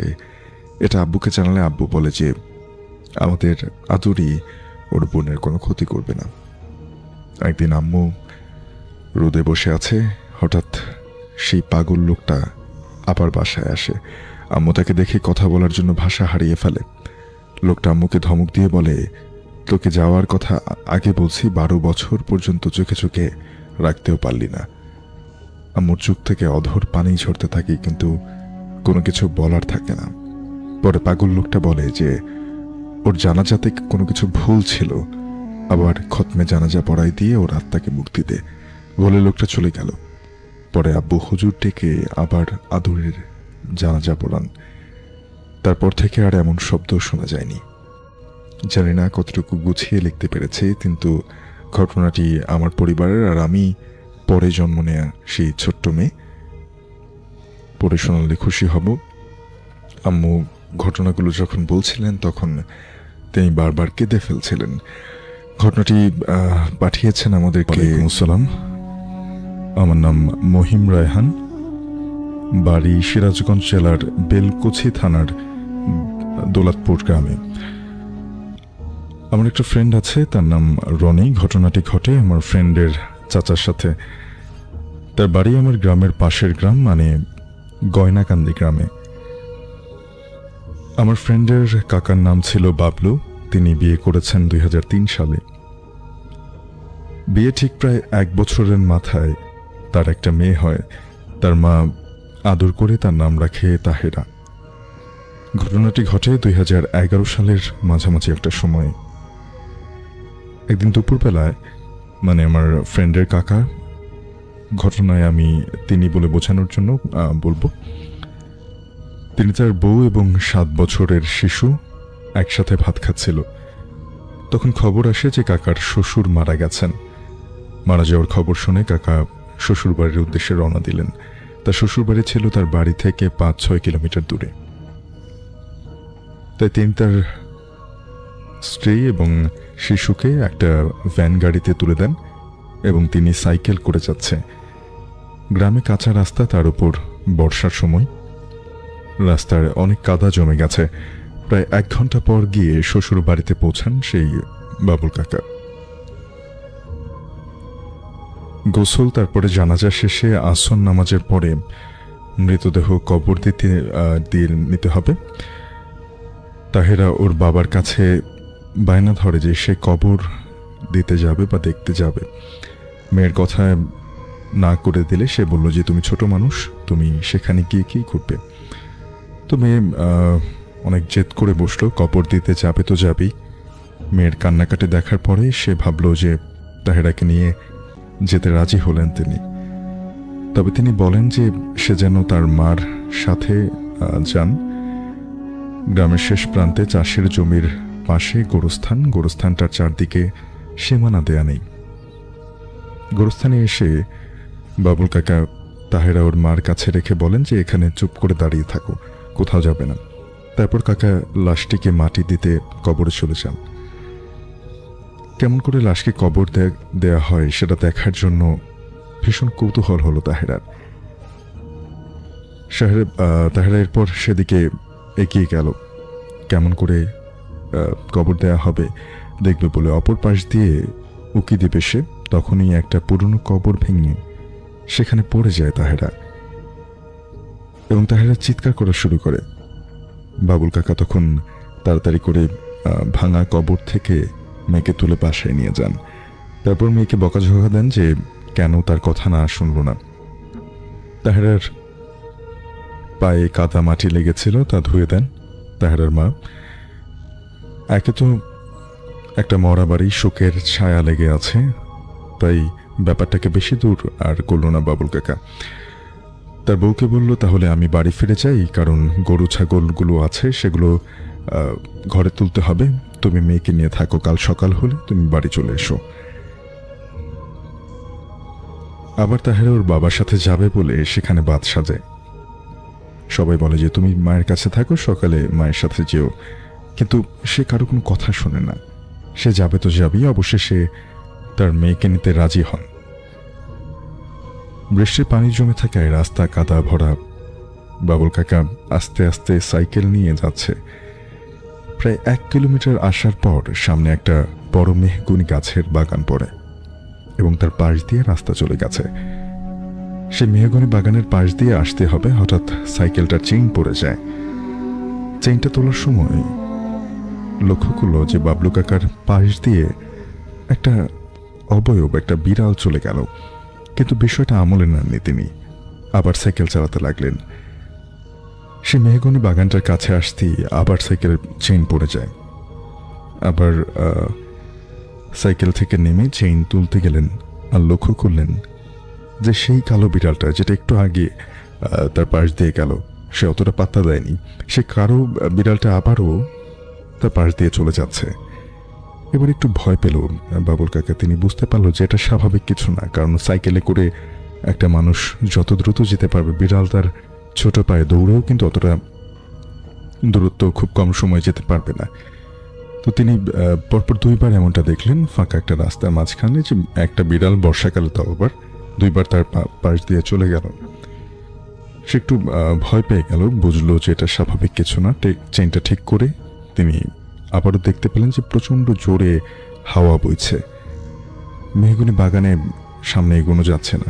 মেয়েকে এক হাতে ধরে সাইকেলটা ঠেলে বাগানের শেষ প্রান্তে আসতেই তার চোখ পড়ে একটা মেহগনি ডালের দিকে। সেখানে দেখেন যে সাদা কাপড় পরা কিছু একটা বসে আছে, তবে সেটার কোনো মাথা তিনি ঠিক করে দেখতে পাচ্ছেন না। ভয়ে তার একেবারে কলজে শুকিয়ে আসছে। আর তিনি ভাবেন যে মেয়ে যদি এটা দেখে ভয় পায়, তাই তিনি মেয়েকে সাইকেলের পেছনের থেকে এনে সামনে কোলে করে বসিয়ে শক্ত করে জড়িয়ে ধরেন। মেয়েকে বললেন যে মা, এখানে চোখ বন্ধ করে থাকো, আমি না বলা পর্যন্ত চোখ খুলবা না। তারপর বাবুল কাকা সাইকেলটা নিয়ে দৌড়ে দৌড়ে ঠেলতে ঠেলতে মেহগনির বাগানটা পেরোতিয়ে একটা খোলা মাঠের ভেতর দিয়ে রাস্তা। বাবুল কাকা সাইকেল নিয়ে দৌড়াচ্ছেন। তখন আবার দেখতে পান যে পুরো রাস্তায় কাফন পরা লাশ শুয়ে আছে। এটা দেখে তিনি সেখানেই থমকে যান, কিন্তু তিনি বুঝতে পারেন যে এটা আসলে তাকে ভয় দেখানোর জন্য জিনরা কোনো ছল করছে। তিনি ঠিক করেন যে ভয় পেলে চলবে না, তাকে যেভাবেই হোক বাসায় যেতে হবে। বাবুল কাকা বলে যে মা, আমি না বলা পর্যন্ত চোখ খুলবে না। অর্থাৎ তার যে মেয়ে ছিল তাকে সাথে সাথে বললো যে আমি না বলা পর্যন্ত তুমি চোখ খুলো না। তারপর লক্ষ্য করলেন যে লাশগুলোর পাশ দিয়ে সামান্য একটা ফাঁকা জায়গা আছে, সেখান দিয়ে কোনো রকমের যাওয়া যাবে। বাবুল কাকা সেই লাশের পাশ দিয়ে দ্রুত গতিতে যাওয়া শুরু করলেন এবং সেই সময়ে সে অনেক মোচা গন্ধ পাচ্ছিল। সে মেয়েও কিন্তু গন্ধ পাচ্ছিল। সে বলল যে বাবা, এটা কিসের গন্ধ? বাবুল কাকা বলে যে ও কিছু না মা, তুমি চোখ বন্ধ করে থাকো। সে সামনে যেতে তার স্ত্রীর ডাক শুনলো। এবার ডাক শুনে মেয়ে বলে, বাবা, মা তোমাকে ডাকছে, মাকেও আমাদের সাথে নিয়ে চলো। সেটা তার মেয়ে বলল। বাবুল কাকা বলল যে তুমি কিন্তু চোখ খুলবে না, আমি যাচ্ছি তার কাছে। তার গ্রাম আসতেই সে দেখল যে বাঁশবাগানের মাথায় সেই মাথা কাটা অবয়বটা তাকে হাত ইশারা করে ডাকছে। বাবুল কাকা আরো জোরে জোরে সাইকেল চালাতে থাকলো। তার বাড়ি কিছুটা সামনে আসতে একটা লোক দেখতে পায়। লোকটাকে সে পুরো ঘটনাটা খুলে বলে। পরে লোকটা তাকে বাড়ি পর্যন্ত পৌঁছে দিয়ে আসে। এরপর বাবুল কাকা একজন হুজুরের কাছে যান এবং ঘটনাটি তাকে বলেন। তিনি বললেন, এটা তোমার কোনো ক্ষতি করতো না, জিনরা এই এলাকায় ছিল, তোমাকে ভয় দেখানোর চেষ্টা করেছে। আর এর উপরে তুমি মরা বাড়ি থেকে আসছিলে, সেজন্য তুমি ভয় পাবে সেটাও আগেই জানতো। এরপরে সে কাকা এবং তার মেয়েকে পানি পড়ালেন। পানি পড়া খাওয়ার পরে তারা এখন পর্যন্ত আর কখনো এ ধরনের সমস্যার মধ্যে পড়েনি। তো এই ছিল ঘটনাটি। আজকের এই এপিসোডে একটি ঘটনা নিয়ে হাজির হয়েছি। এই ঘটনাটি আমাদেরকে পাঠিয়েছেন একজন রেমিটেন্স যোদ্ধা ভাই। ওনার নাম শাকিল নাইম। উনি বর্তমানে মালয়েশিয়ার পেনাং শহরে রয়েছেন। ওনার বাড়ি টাঙ্গাইল জেলায়। টাঙ্গাইল জেলায় শুধু বলছি, এর বিস্তারিত বলতে পারছি না, কেননা উনি যে ঘটনাটি পাঠিয়েছেন এই ঘটনাটি ওনার এলাকার অনেকেই জানলেও বিষয়টি আসলে প্রকাশ করার জন্য যে অনুমতি নেওয়ার দরকার এই জিনিসটা কিন্তু করা হয়নি। যদিও বা যাদের সাথে বিষয়টি ঘটেছে তারা সম্পর্কে ওনার আত্মীয়ই হন, তবুও উনি চাচ্ছিলেন না যে অনুমতি ছাড়া বিস্তারিতভাবে, অর্থাৎ একদম গ্রামের নাম ঠিকানা সহ এই বিষয়টা জানাতে। এই কারণেই শুধু টাঙ্গাইলই বলছি আমরা। ঘটনাটি যেমন ভয়ঙ্কর ঠিক তেমনি হৃদয় বিদারকও বটে। চলুন কথা না বাড়িয়ে ঘটনায় চলে যাই। ঘটনাটি ঘটেছিল 2022 সালের জানুয়ারি মাসের একদম শুরুর দিকে। বেশ শীত পড়েছে। শাকিল ভাই উনি ওনার মায়ের কাছ থেকে জানতে পারলেন যে ওনাদেরই এক আত্মীয়, ওনারই সমবয়সী, তার নাম হচ্ছে আহমেদ। এই আহমেদ উনি অসুস্থ। ওনার মা বললেন যে এই আহমেদ সে নাকি কিভাবে যেন ভয় পেয়েছে, এরপর থেকে খুব অসুস্থ, তার রক্ত বমি হচ্ছে। পরের দিন এই আহমেদের সাথে ওনার দেখা হয়। দেখা হবার পর উনি জিজ্ঞেস করলেন কি ব্যাপার, কি আশয় বিষয়, এরকম বেশ কিছু বিষয় জিজ্ঞেস করলেন। উনি বলেন হ্যাঁ আমি তো ভয় পেয়েছিলাম, এরপর থেকে একটু সমস্যা হচ্ছে। এর ঠিক পরের দিন এই আহমেদ ভাইয়ের একটা দুঃসংবাদ আসে এই শাকিল ভাইয়ের কাছে। এর পরের দিন খবর আসে যে আহমেদ ভাই মারা গেছেন। ওনার মৃত্যুতে এলাকায় শোকের ছায়া নেমে আসে। ওনার জানাজায় টাঙ্গাইলের তৎকালীন এমপি মহোদয়ও কিন্তু উপস্থিত ছিলেন। ওনার যখন দাফন কাফন হয়ে গেল, এরপর এই শাকিল ভাই জানতে পারলেন এক ভয়ঙ্কর কথা, যা শোনার জন্য উনি মোটেও প্রস্তুত ছিলেন না।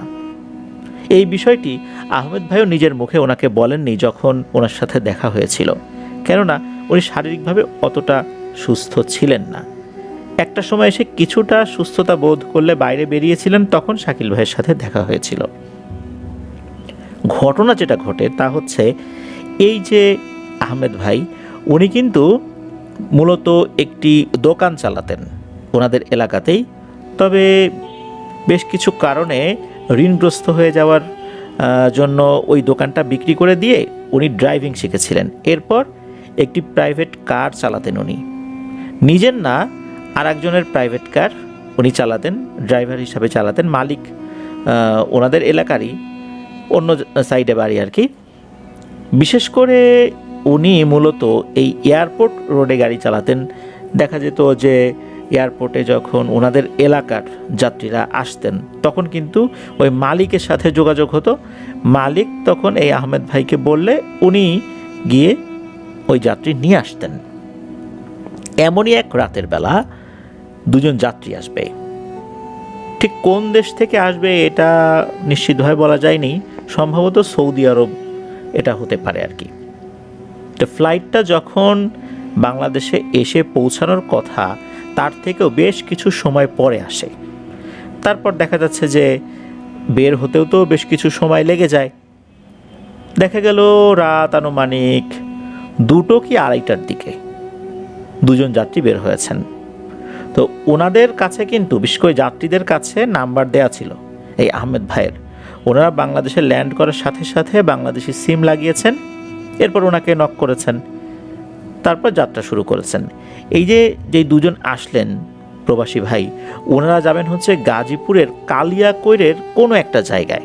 ঠিক কোন গ্রাম এটা অবশ্য মনে করতে পারেননি আহমেদ ভাই, উনি বলতেও পারেননি। যাত্রী নিয়ে রওনা দিয়েছেন, ঠিকঠাক মতো ওখানে গিয়েছেন। এয়ারপোর্ট থেকে গাজীপুরের কালিয়াকৈর আহামরি তো অনেক দূরত্ব না, অল্প সময়ের মধ্যেই চলে গিয়েছেন। ওখানে যাত্রীদেরকে নামিয়ে দিয়ে উনি ভাড়া নিয়ে বকশিশ নিয়ে আবার রওনা দিয়েছেন, যাবেন হচ্ছে টাঙ্গাইলে। উনি যখন রওনা দিয়েছেন ওই পথ দিয়ে আসার সময় ওইখানে একটি শ্মশান পড়ে, এটা কিন্তু উনি জানতেন। উনি এর আগেও ওই পথে এসেছেন। যখন ওই শ্মশানের কাছাকাছি এসেছেন হঠাৎ করে দেখতে পান রাস্তার উপরে বিশাল দেহী একটা অবয়ব।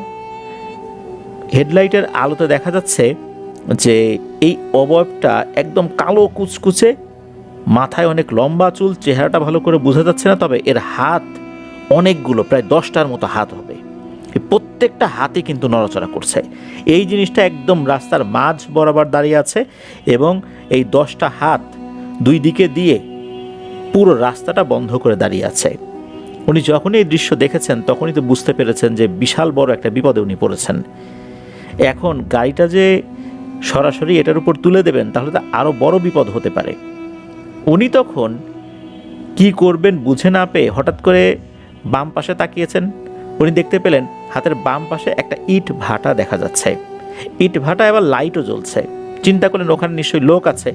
উনি কি করেছেন, গাড়িটা ওই ইট ভাটার দিকে নামিয়ে দিয়েছেন।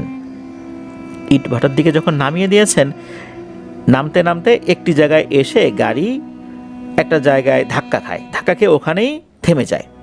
যখন থেমে গিয়েছে উনি চিন্তা করেছেন এবার মনে হয় বাঁচলাম, কিন্তু উনি নাকি দেখতে পান যে এই সেম অবয়ব অনেকগুলো, ঠিক কয়টা উনি গুনতে পারেননি, তবে অনেকগুলো লুকিং গ্লাসে দেখা যাচ্ছে গাড়ির পেছনে এসে দাঁড়িয়েছে।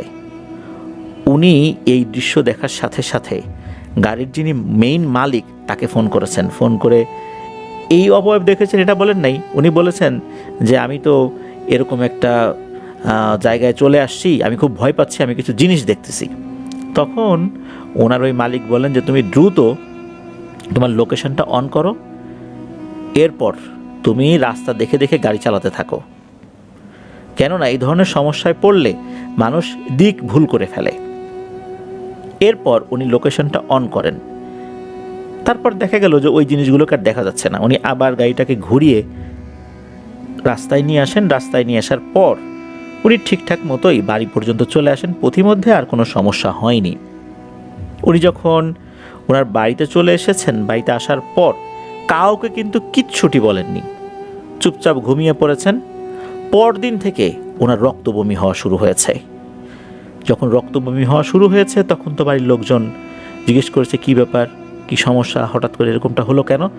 তখন উনি বলছেন যে আমি তো না রাতের বেলা ভয় পেয়েছি। কি হয়েছে সব কিছু খুলে বললেন। শুধু তাই না, উনি যখন বাড়িতে ফেরত এসেছেন, উনি যখন ঘুমিয়েছেন তখন নাকি স্বপ্নের মধ্যে ওই অবয়বটাকে উনি দেখেছেন। ওই অবয়বটা তাকে বলছে তুই বাঁচবি আর মাত্র 3 দিন, 3 দিন পর তোকে আমি মেরে ফেলবো।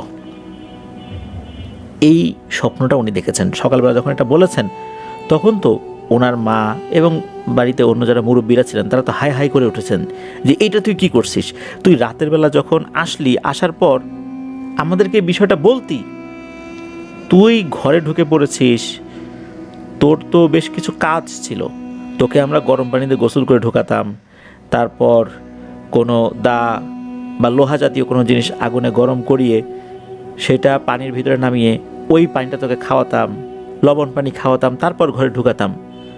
তোর তো একটা বাচ্চাও আছে, তুই ঘরে ঢুকে পড়েছিস, এখন কি হবে? তুই ওই রাতটা কেন আমাদেরকে বললি না? তখন উনি বলতেছেন যে আসলে তখন তো অনেক রাত হয়ে গেছে, তোমাদেরকে আর বিরক্ত করতে চাই নাই, এই কারণে বলি নাই। তখন ওনারা বলছেন এটা তো আসলে বিরক্তের জিনিস না, তুই তো বিষয়টার গুরুত্ব বুঝতে পারিস নাই। যাই হোক, যখন এই বিষয়টা পরিবারের লোকজন জেনেছেন তখন তারা চিন্তা করলেন খুবই দ্রুততার সাথে এটা সমাধান করতে হবে, সময় নাই।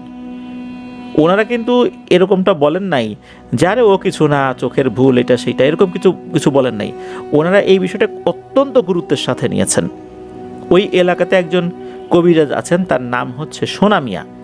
এই সোনা মিয়া কবিরাজের কাছে নিয়ে যান। সোনা মিয়া কবিরাজ সব কিছু শুনলেন।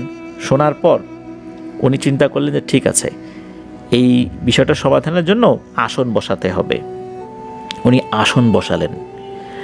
আসন যখন বসিয়েছেন, উনি ওনার মতো করে জিন হাজির করার চেষ্টা করছেন এই আহমেদ ভাইয়ের উপরে।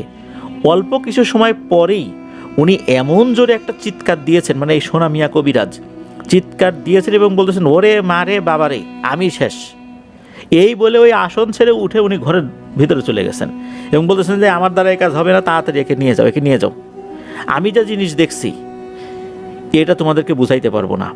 তখন ওনারা বলতেছেন, অর্থাৎ এই যে আহমেদ ভাইয়ের সাথে যারা আসছেন আর কি, ওনার আত্মীয় স্বজনরা বলতেছেন যে আরে ভাই, আপনি কবিরাজ মানুষ, আপনার কাছে আসলাম সমাধানের জন্য, আপনি তো দেখি এখন রুগীর থেকে বেশি ভয় পাইছেন, ঘটনাটা কি হয়েছে? তখন এই সোনামিয়া কবিরাজ বলতেছেন যে বেশি কথা বলতে পারবো না, তবে এতটুকুই শুধু বলি, আমি আমার চোখের সামনে এমন একটা বিজলি দেখেছি আর ওই সময়ে এমন একটা অবয়ব দেখেছি যার হাত 10টা। আমি যেই দোয়া পড়া শুরু করেছি, এই দোয়াতে সাধারণ কোনো জিন যদি হতো এরা এইখানে এসে হাজির হয়ে যেত, কিন্তু হাজির তো হয়ই নাই।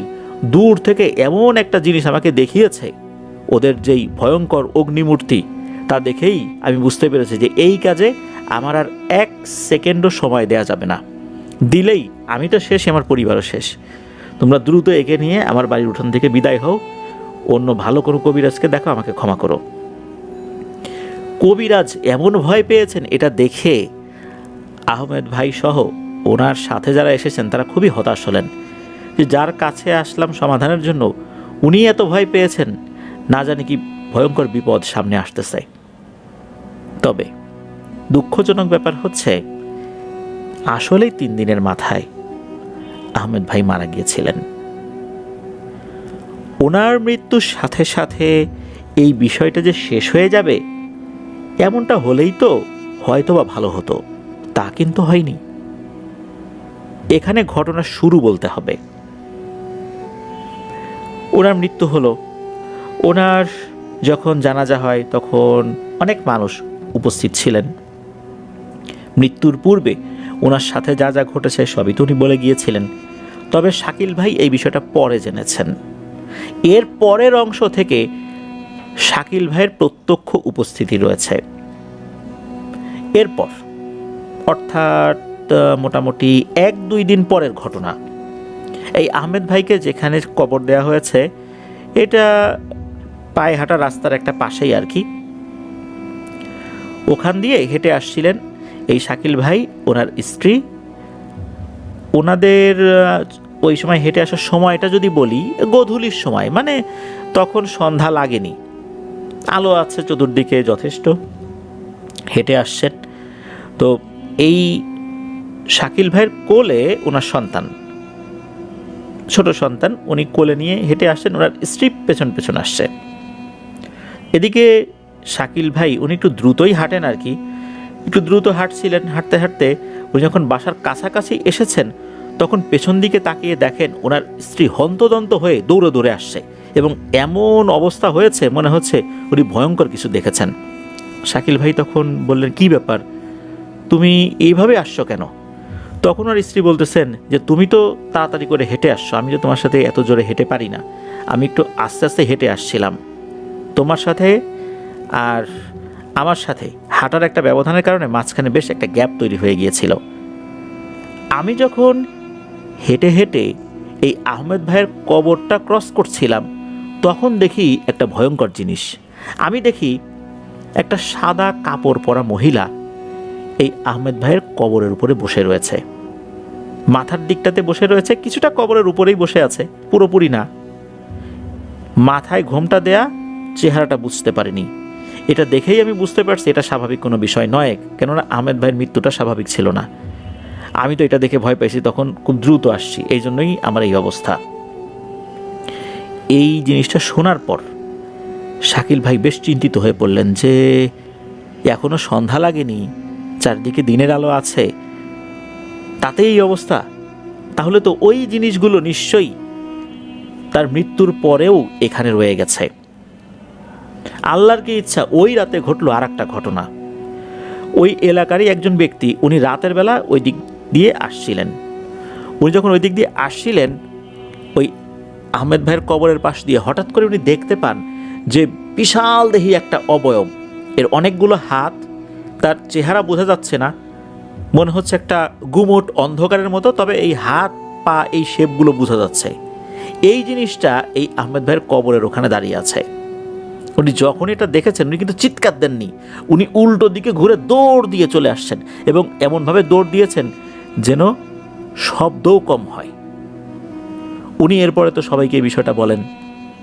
পরদিন তো এই যে শাকিল ভাইয়ের স্ত্রী যেটা দেখেছেন, তারপরে ওই ব্যক্তি রাতের বেলা যেটা দেখেছেন, এটা নিয়ে কিন্তু আশেপাশে আলোচনা শুরু হয়ে গেল যে গ্রামে আবার কি শুরু হয়ে গেল, এই ঝামেলাটা এখনো রয়ে গেল। এরপরে এর হয়তো বা 1 দিন পর বা 2 দিন পরে ঘটে আর একটা ঘটনা। তা হচ্ছে এই যে শাকিল ভাইয়ের মামাতো ভাই, তার নাম হচ্ছে হুমায়ুন। এই হুমায়ুন ভাই উনি সন্ধ্যার পর পর ওই দিকটা দিয়ে আসছিলেন। এটা তো 2022 সালের জানুয়ারি মাসের কথা বলছি, এমনটা না যে বহু আগের কথা, তখন অন্ধকার ছিল চারদিকে, শুনশান নীরবতা, বিষয়টা কিন্তু এরকম না, যথেষ্ট কোলাহল আছে চতুর্দিকে। উনি কিন্তু ওই সময় আসছিলেন ওই দিক দিয়ে। উনি যখন ওই কবরের পাশ দিয়ে আসছিলেন হঠাৎ করে ওনার নজর যায় কবরের দিকে। কেননা উনি যখন হেঁটে আসছিলেন ওনার কাছে মনে হলো সাদা কি যেন ওই জায়গাটাতে আছে, এই কারণেই ঘাড় ঘুরিয়ে তাকিয়েছেন। উনি যখনই তাকিয়েছেন উনি দেখতে পান সাদা কাপড় পরা একটা মহিলা অবয়ব, মাথায় ঘোমটা দেওয়ার চেহারা দেখা যাচ্ছে না। এই জিনিসটা এই আহমেদ ভাইয়ের কবরের উপরে হাত দিয়ে হাত বুলাচ্ছে, সুন্দর করে হাত বুলাচ্ছে, এটা উনি দেখেছেন। এটা দেখার সাথে সাথে উনিও চিৎকার করেননি, দ্রুত বাসায় চলে আসেন। কিন্তু বাসায় আসার পর থেকেই উনি অসুস্থ হয়ে পড়েছেন। সেম জিনিসটা কিন্তু শাকিল ভাইয়ের স্ত্রী দেখেছেন, আল্লাহর রহমতে উনি অসুস্থ হন নাই। তারপর আরেকজন ব্যক্তি দেখেছেন, কিন্তু সেম জিনিসটা না, আরও ভয়ঙ্কর জিনিস দেখেছেন, উনিও আল্লাহর রহমতে অসুস্থ হন নাই। কিন্তু এই যে হুমায়ুন ভাই, উনি কিন্তু মারাত্মকভাবে অসুস্থ হয়ে পড়েছেন। ওনার জবান বন্ধ হয়ে যায়, এমন একটা অবস্থা, উনি কথাও বলতে পারেন না ভালো করে। মাঝে মাঝে চোখ বড় করে তাকিয়ে থাকেন, মনে হচ্ছে যে উনি কিছু দেখে ভয় পাচ্ছেন। ঘর থেকে বাইরে বেরিয়ে যেতে পারেন না, ভয় পান। দিনের বেলাতেও বাইরে বেরিয়ে যেতে ভয় পান। কথা বলতে গেলেই মনে হচ্ছে ওনার কথা আটকে যাচ্ছে, এমন একটা অবস্থা। উনি তো ইশারা ইঙ্গিতে বুঝিয়ে দিয়েছেন আশেপাশে সবাইকে যে উনি তো ভয় পেয়েছেন। তখন লোকজন চিন্তা করে, ওনার বাড়ির লোকজন চিন্তা করে যে সমাধান তো করতে হবে। উনি কি করলেন, উনি ইশারা ইঙ্গিতে বোঝাচ্ছেন তো যে কিভাবে কি করতে হবে না করতে হবে, উনি কি দেখতে পাচ্ছেন। পরিবারের সদস্যরা তখন কাছাকাছি বাড়ি একজনের কাছে নিয়ে গেলেন কবিরাজ। কবিরাজ বললেন, এটা কোনো ব্যাপার হলো নাকি, আমি এখনই এটাকে হাজির করে সমাধান করতেছি। অনেকক্ষণ চেষ্টা করলেন, হাজির হওয়ার কোনো লক্ষণই নেই, অনেক চেষ্টা করে ব্যর্থ হলেন। এরপর আরও কবিরাজের কাছে নিয়ে যাওয়া হলো, যেখানে যেখানে হুজুরের সন্ধান পান তার কাছেই নিয়ে যান, কোনো লাভ হয় না, কেউ হাজিরই করতে পারে না। এরকম প্রায় 50 জনেরও বেশি লোকের কাছে নিয়ে যাওয়া হয়েছিল, যারা এই জিনের সমস্যা সমাধানে খুবই পারদর্শী হিসাবে অনেক মানুষের কাছেই পরিচিত ছিলেন। কেউই ওই জিনকে হাজিরই করতে পারেনি, কি একটা সমস্যা। এরপর 2 জন কবিরাজকে নিয়ে আসা হয়। ওই 2 জন কবিরাজকে যখন নিয়ে আসা হয়, 2 জন কবিরাজ আসার পর, একজন হিন্দু একজন মুসলিম, ওনারা বলেন যে আসলে এর যে সমস্যা, অনেকে বুঝতেই পারছে না যে ওর সাথে জিন রয়েছে। ও বলছে যে ও কিছু একটা দেখে ভয় পেয়েছে, ইশারা ইঙ্গিতে বলার চেষ্টা করছে, কিন্তু ওর সাথে জিন রয়েছে এটা তদবিরের মাধ্যমে কোনোভাবেই ধরা যায় না।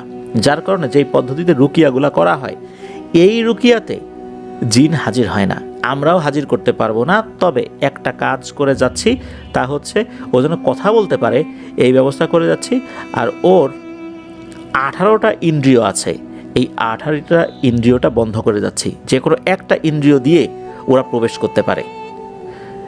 এরপর তারা যে কাজটি করেন তা হচ্ছে কিছু ঝাড়ফুঁক করে দেন। ঝাড়ফুঁক করার সাথে সাথে এই হুমায়ুন ভাই কথা বলতে শুরু করেন ফার্স্ট টাইম। তখন ওনাকে জিজ্ঞেস করা হলো যে তুমি আসলে কি দেখো? তখন উনি বলেন যে আমি একটা সাদা কাপড় পরা মহিলাকে দেখি, সে বাসার বাইরে গাছের ডালে বসে থাকে, আর আমার দিকে হাতটা উঁচা করে তার যেই তর্জনী আঙ্গুলি, এটা ইশারা করে আমার দিকে কি যেন দেখায়, হাতটা উঁচা করে আমার দিকে এইভাবে ঠিক আঙ্গুলটা তাক করে, শুধু এতটুকু, আমাকে ডাকেও না, কিন্তু হাতের আঙ্গুলটা আমার দিকে তাক করে, আর মানে চতুর্দিকেও ঘুরে বেড়ায়। এই জিনিসটা দেখে আমি ভয় পাই।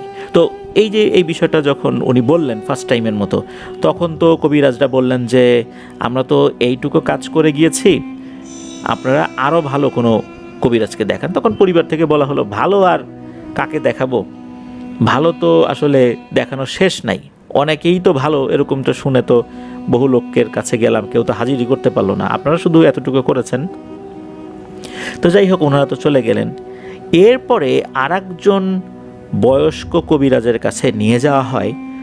উনি কিছুটা কাজ করে দিয়েছিলেন, উনি খুব বয়স্ক মানুষ ছিলেন, উনি আর এই দিকে আসতে পারেন নাই, ওনার কাছেই নিয়ে যাওয়া হয়।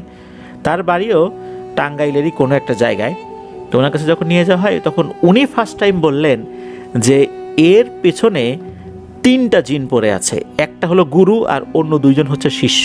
এরা অত্যন্ত শক্তিশালী, এদেরকে বন্দি করা আমার পক্ষে সম্ভব না, তবে আমি ওর শরীরটা বন্ধ করে দিলাম, ওর বাড়ির আশপাশে ওরা আর থাকতে পারবে না, চলে যাবে, এমনটা বলে দিলেন আর কি। উনিও কিন্তু হাজির করতে পারেন নাই, যখন এই হুমায়ুন ভাইকে নিয়ে আসা হয়েছে রাতের বেলা, তখন ঘরের জানালাগুলো তো দেখা যাচ্ছে যে কোনোটা অনেক সময় খোলা থাকে, ওই সময় কিন্তু শীতকাল। এই যে 2022 সালের জানুয়ারি মাসের তখন শেষ দিকে চলে এসেছে, মানে শুরুর দিকে তো এই আহমেদ ভাইয়ের সাথে ঘটনাটা ঘটেছে, আর এর পরপরই তো এই যে হুমায়ুন ভাইয়ের সাথে এই ঝামেলাটা শুরু হয়েছে। তখনও কিন্তু জানুয়ারি মাসও শেষ হয়নি। তো হুমায়ুন ভাইয়ের বাবা উনি খেয়াল করলেন যে ঘরের একটা জানালার একটা অংশ, একটা কপাট আর কি খোলা, যেহেতু শীতকাল চিন্তা করলেন দ্রুত এই কপাটটা বন্ধ করে দিন, নাহলে তো ঘরের মধ্যে অনেক ঠান্ডা ঢুকে যাবে। উনি কপাটটা শুধু বন্ধ করেছেন মাত্র, তখনই বাইরে থেকে ভয়ঙ্কর গম্ভীর কণ্ঠে আওয়াজ আসে, আমরা যাই নাই রে, আমরা যাই নাই, আমরা আছি, আমরা পাশেই আছি, এত সহজে যাব না। এটা শোনার সাথে সাথে উনি ভয়ে দিয়েছেন প্রচণ্ড জোরে এক চিৎকার।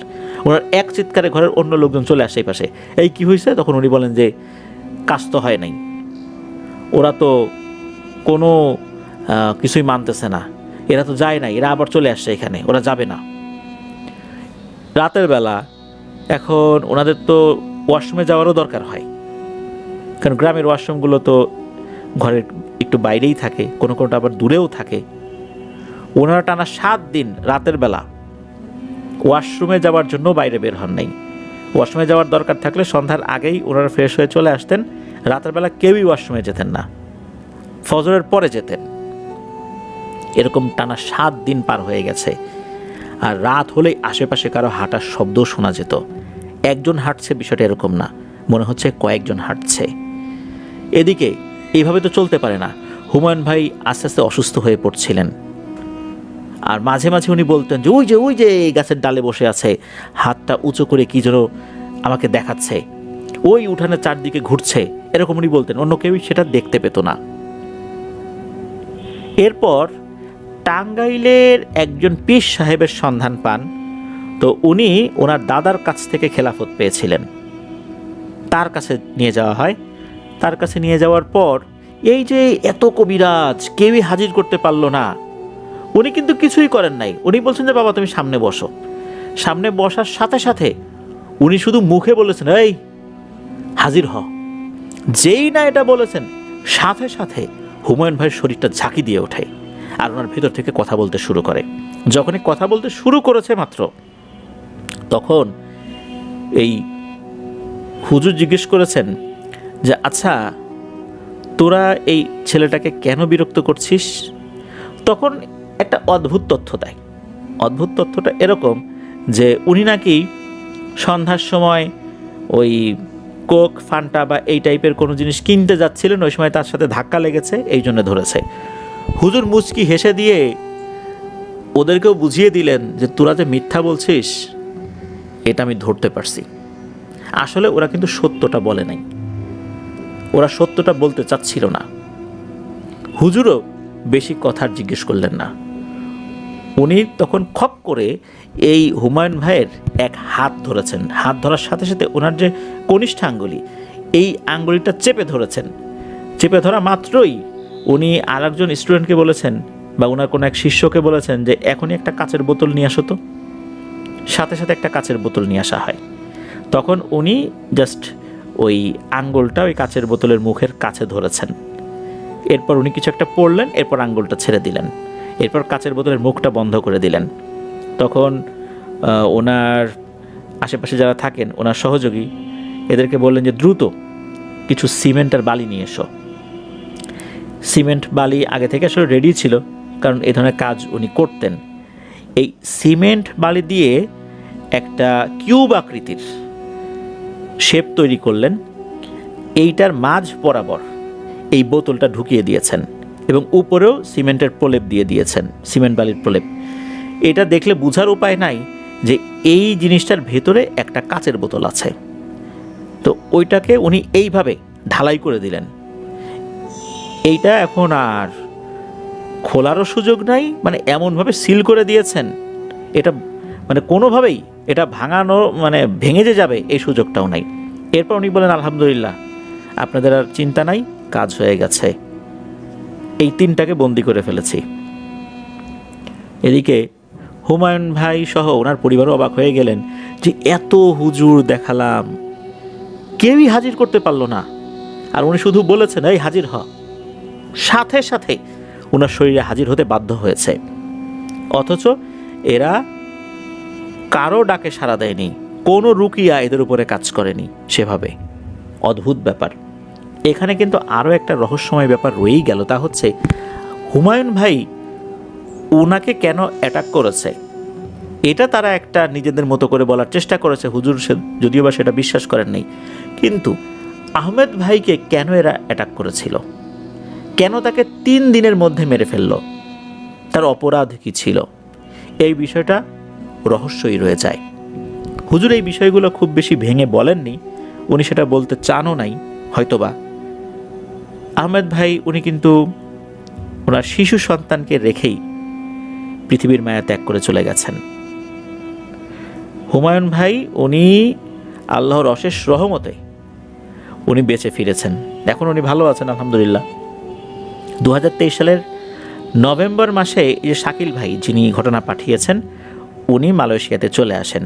এই ঘটনার বেশ কিছু অংশ, বিশেষ করে এই যে হুমায়ুন ভাই বিভিন্ন কবিরাজের কাছে গিয়েছেন, হুজুরের কাছে গিয়েছেন রুকিয়া করানোর জন্য, উনি কিন্তু এই ঘটনার বেশ কিছু অংশের সাক্ষী। কিন্তু আহমেদ ভাইয়ের সাথে যে ঘটনাগুলো ঘটেছে, আহমেদ ভাই যেই বিষয়টা সাফার করেছেন, তো এটা শুধু উনি শুনেছেন আর কি। আর মৃত্যুর আগে আহমেদ ভাইয়ের সাথে ওনার একবার কথা হয়েছিল, তবে আহমেদ ভাইয়ের সাথে যখন কথা হয় জাস্ট উনি একটু ফান করেছিলেন, যারে গাড়ি চালাতে গেলে কত জিনিসই তো দেখে মানুষ ভয় পায়, এত ভয় পেলে কি চলবে নাকি। উনি কিন্তু আসলে সান্ত্বনা দেবার চেষ্টা করেছিলেন যাতে করে ওনার ভয়টা কমে যায়। আহমেদ ভাইও তার সাথে হেসে হেসে কথা বলেছিলেন, কিন্তু এরপরে ওনার মৃত্যু হয়। তো এর ভিতর আরও বেশ কিছু ঘটনা রয়েছে, যেমন এই যে এতগুলো কবিরাজের কাছে নিয়ে যাওয়া নিয়ে আসা, এরকম অনেকগুলো ব্যাপার কিন্তু রয়েছে। যেমন একবার কোনো একজন কবিরাজের কাছে নিয়ে যাওয়া হবে, প্রতিমধ্যেই ওনার অবস্থা খারাপ হয়ে যায়, দেখে মনে হচ্ছিল উনি আর বাঁচবেন না। তখন আর একজন ব্যক্তি আসেন, উনি আসার পর একটা জঙ্গলের ভিতরে ঢুকে একটা পাতা আর একটা ডালের মতো কিছু একটা নিয়ে আসেন। নিয়ে আসার পর ওনার পিঠের দিকে একটা আঘাত করেন, মৃদু আঘাত। এই আঘাতের পর উনি অনেকটাই সুস্থ হন। সুস্থ হওয়ার পর উনি ওনার কথা বলার যে একটা জড়তা ছিল এইটাও কিছুটা কেটে যায়। আবার উনি যেই সাদা অবয়বটাকে দেখতেন এটাকে আরও ভালো করে দেখা শুরু করেন। মূলত ওরা এমন একটা মায়াজাল পেতেছিল, এই মায়াজালে হুজুররাও বা কবিরাজরাও আটকে যেতেন। তারাও বুঝতে পারতেন না যে কেন তাদের তদবিরগুলো কাজে লাগছে না। এরা এতটা শক্তিশালী ছিল। তবে আল্লাহর কালামের কাছে, আধ্যাত্মিক ক্ষমতা সম্পন্ন ব্যক্তিদের কাছে এরা যে কত অসহায় তা কিন্তু টাঙ্গাইলের এই পীর সাহেবের ঘটনাই প্রমাণ করে। উনি শুধু মুখে বলেছেন হাজির হওয়ার সাথে সাথে হাজির হতে বাধ্য হয়েছে। যারা আল্লাহ তাআলার খাস বান্দা, যারা রুহানি জগতে বিচরণ করেন, নিজের আত্মাকে শক্তিশালী করেছেন আল্লাহ তাআলার জিকির এবং ওজিফার মাধ্যমে, তাদের কাছে যত শক্তিশালী জিনপরিই হোক তারা কিন্তু হাজির হতে বাধ্য হয়। এই ধরনের ব্যক্তিবর্গ যারা রয়েছেন, যারা আধ্যাত্মিক ক্ষমতা সম্পন্ন ব্যক্তিবর্গ, ওনাদের একটা বিশেষ বৈশিষ্ট্য রয়েছে, তা হচ্ছে ওনারা চিকিৎসা করে টাকা পয়সা কিন্তু নিতে চান না। যার কারণে আল্লাহর অশেষ রহমতে অনেক কঠিন কঠিন সমস্যাগুলো সমাধান হয়ে যায়।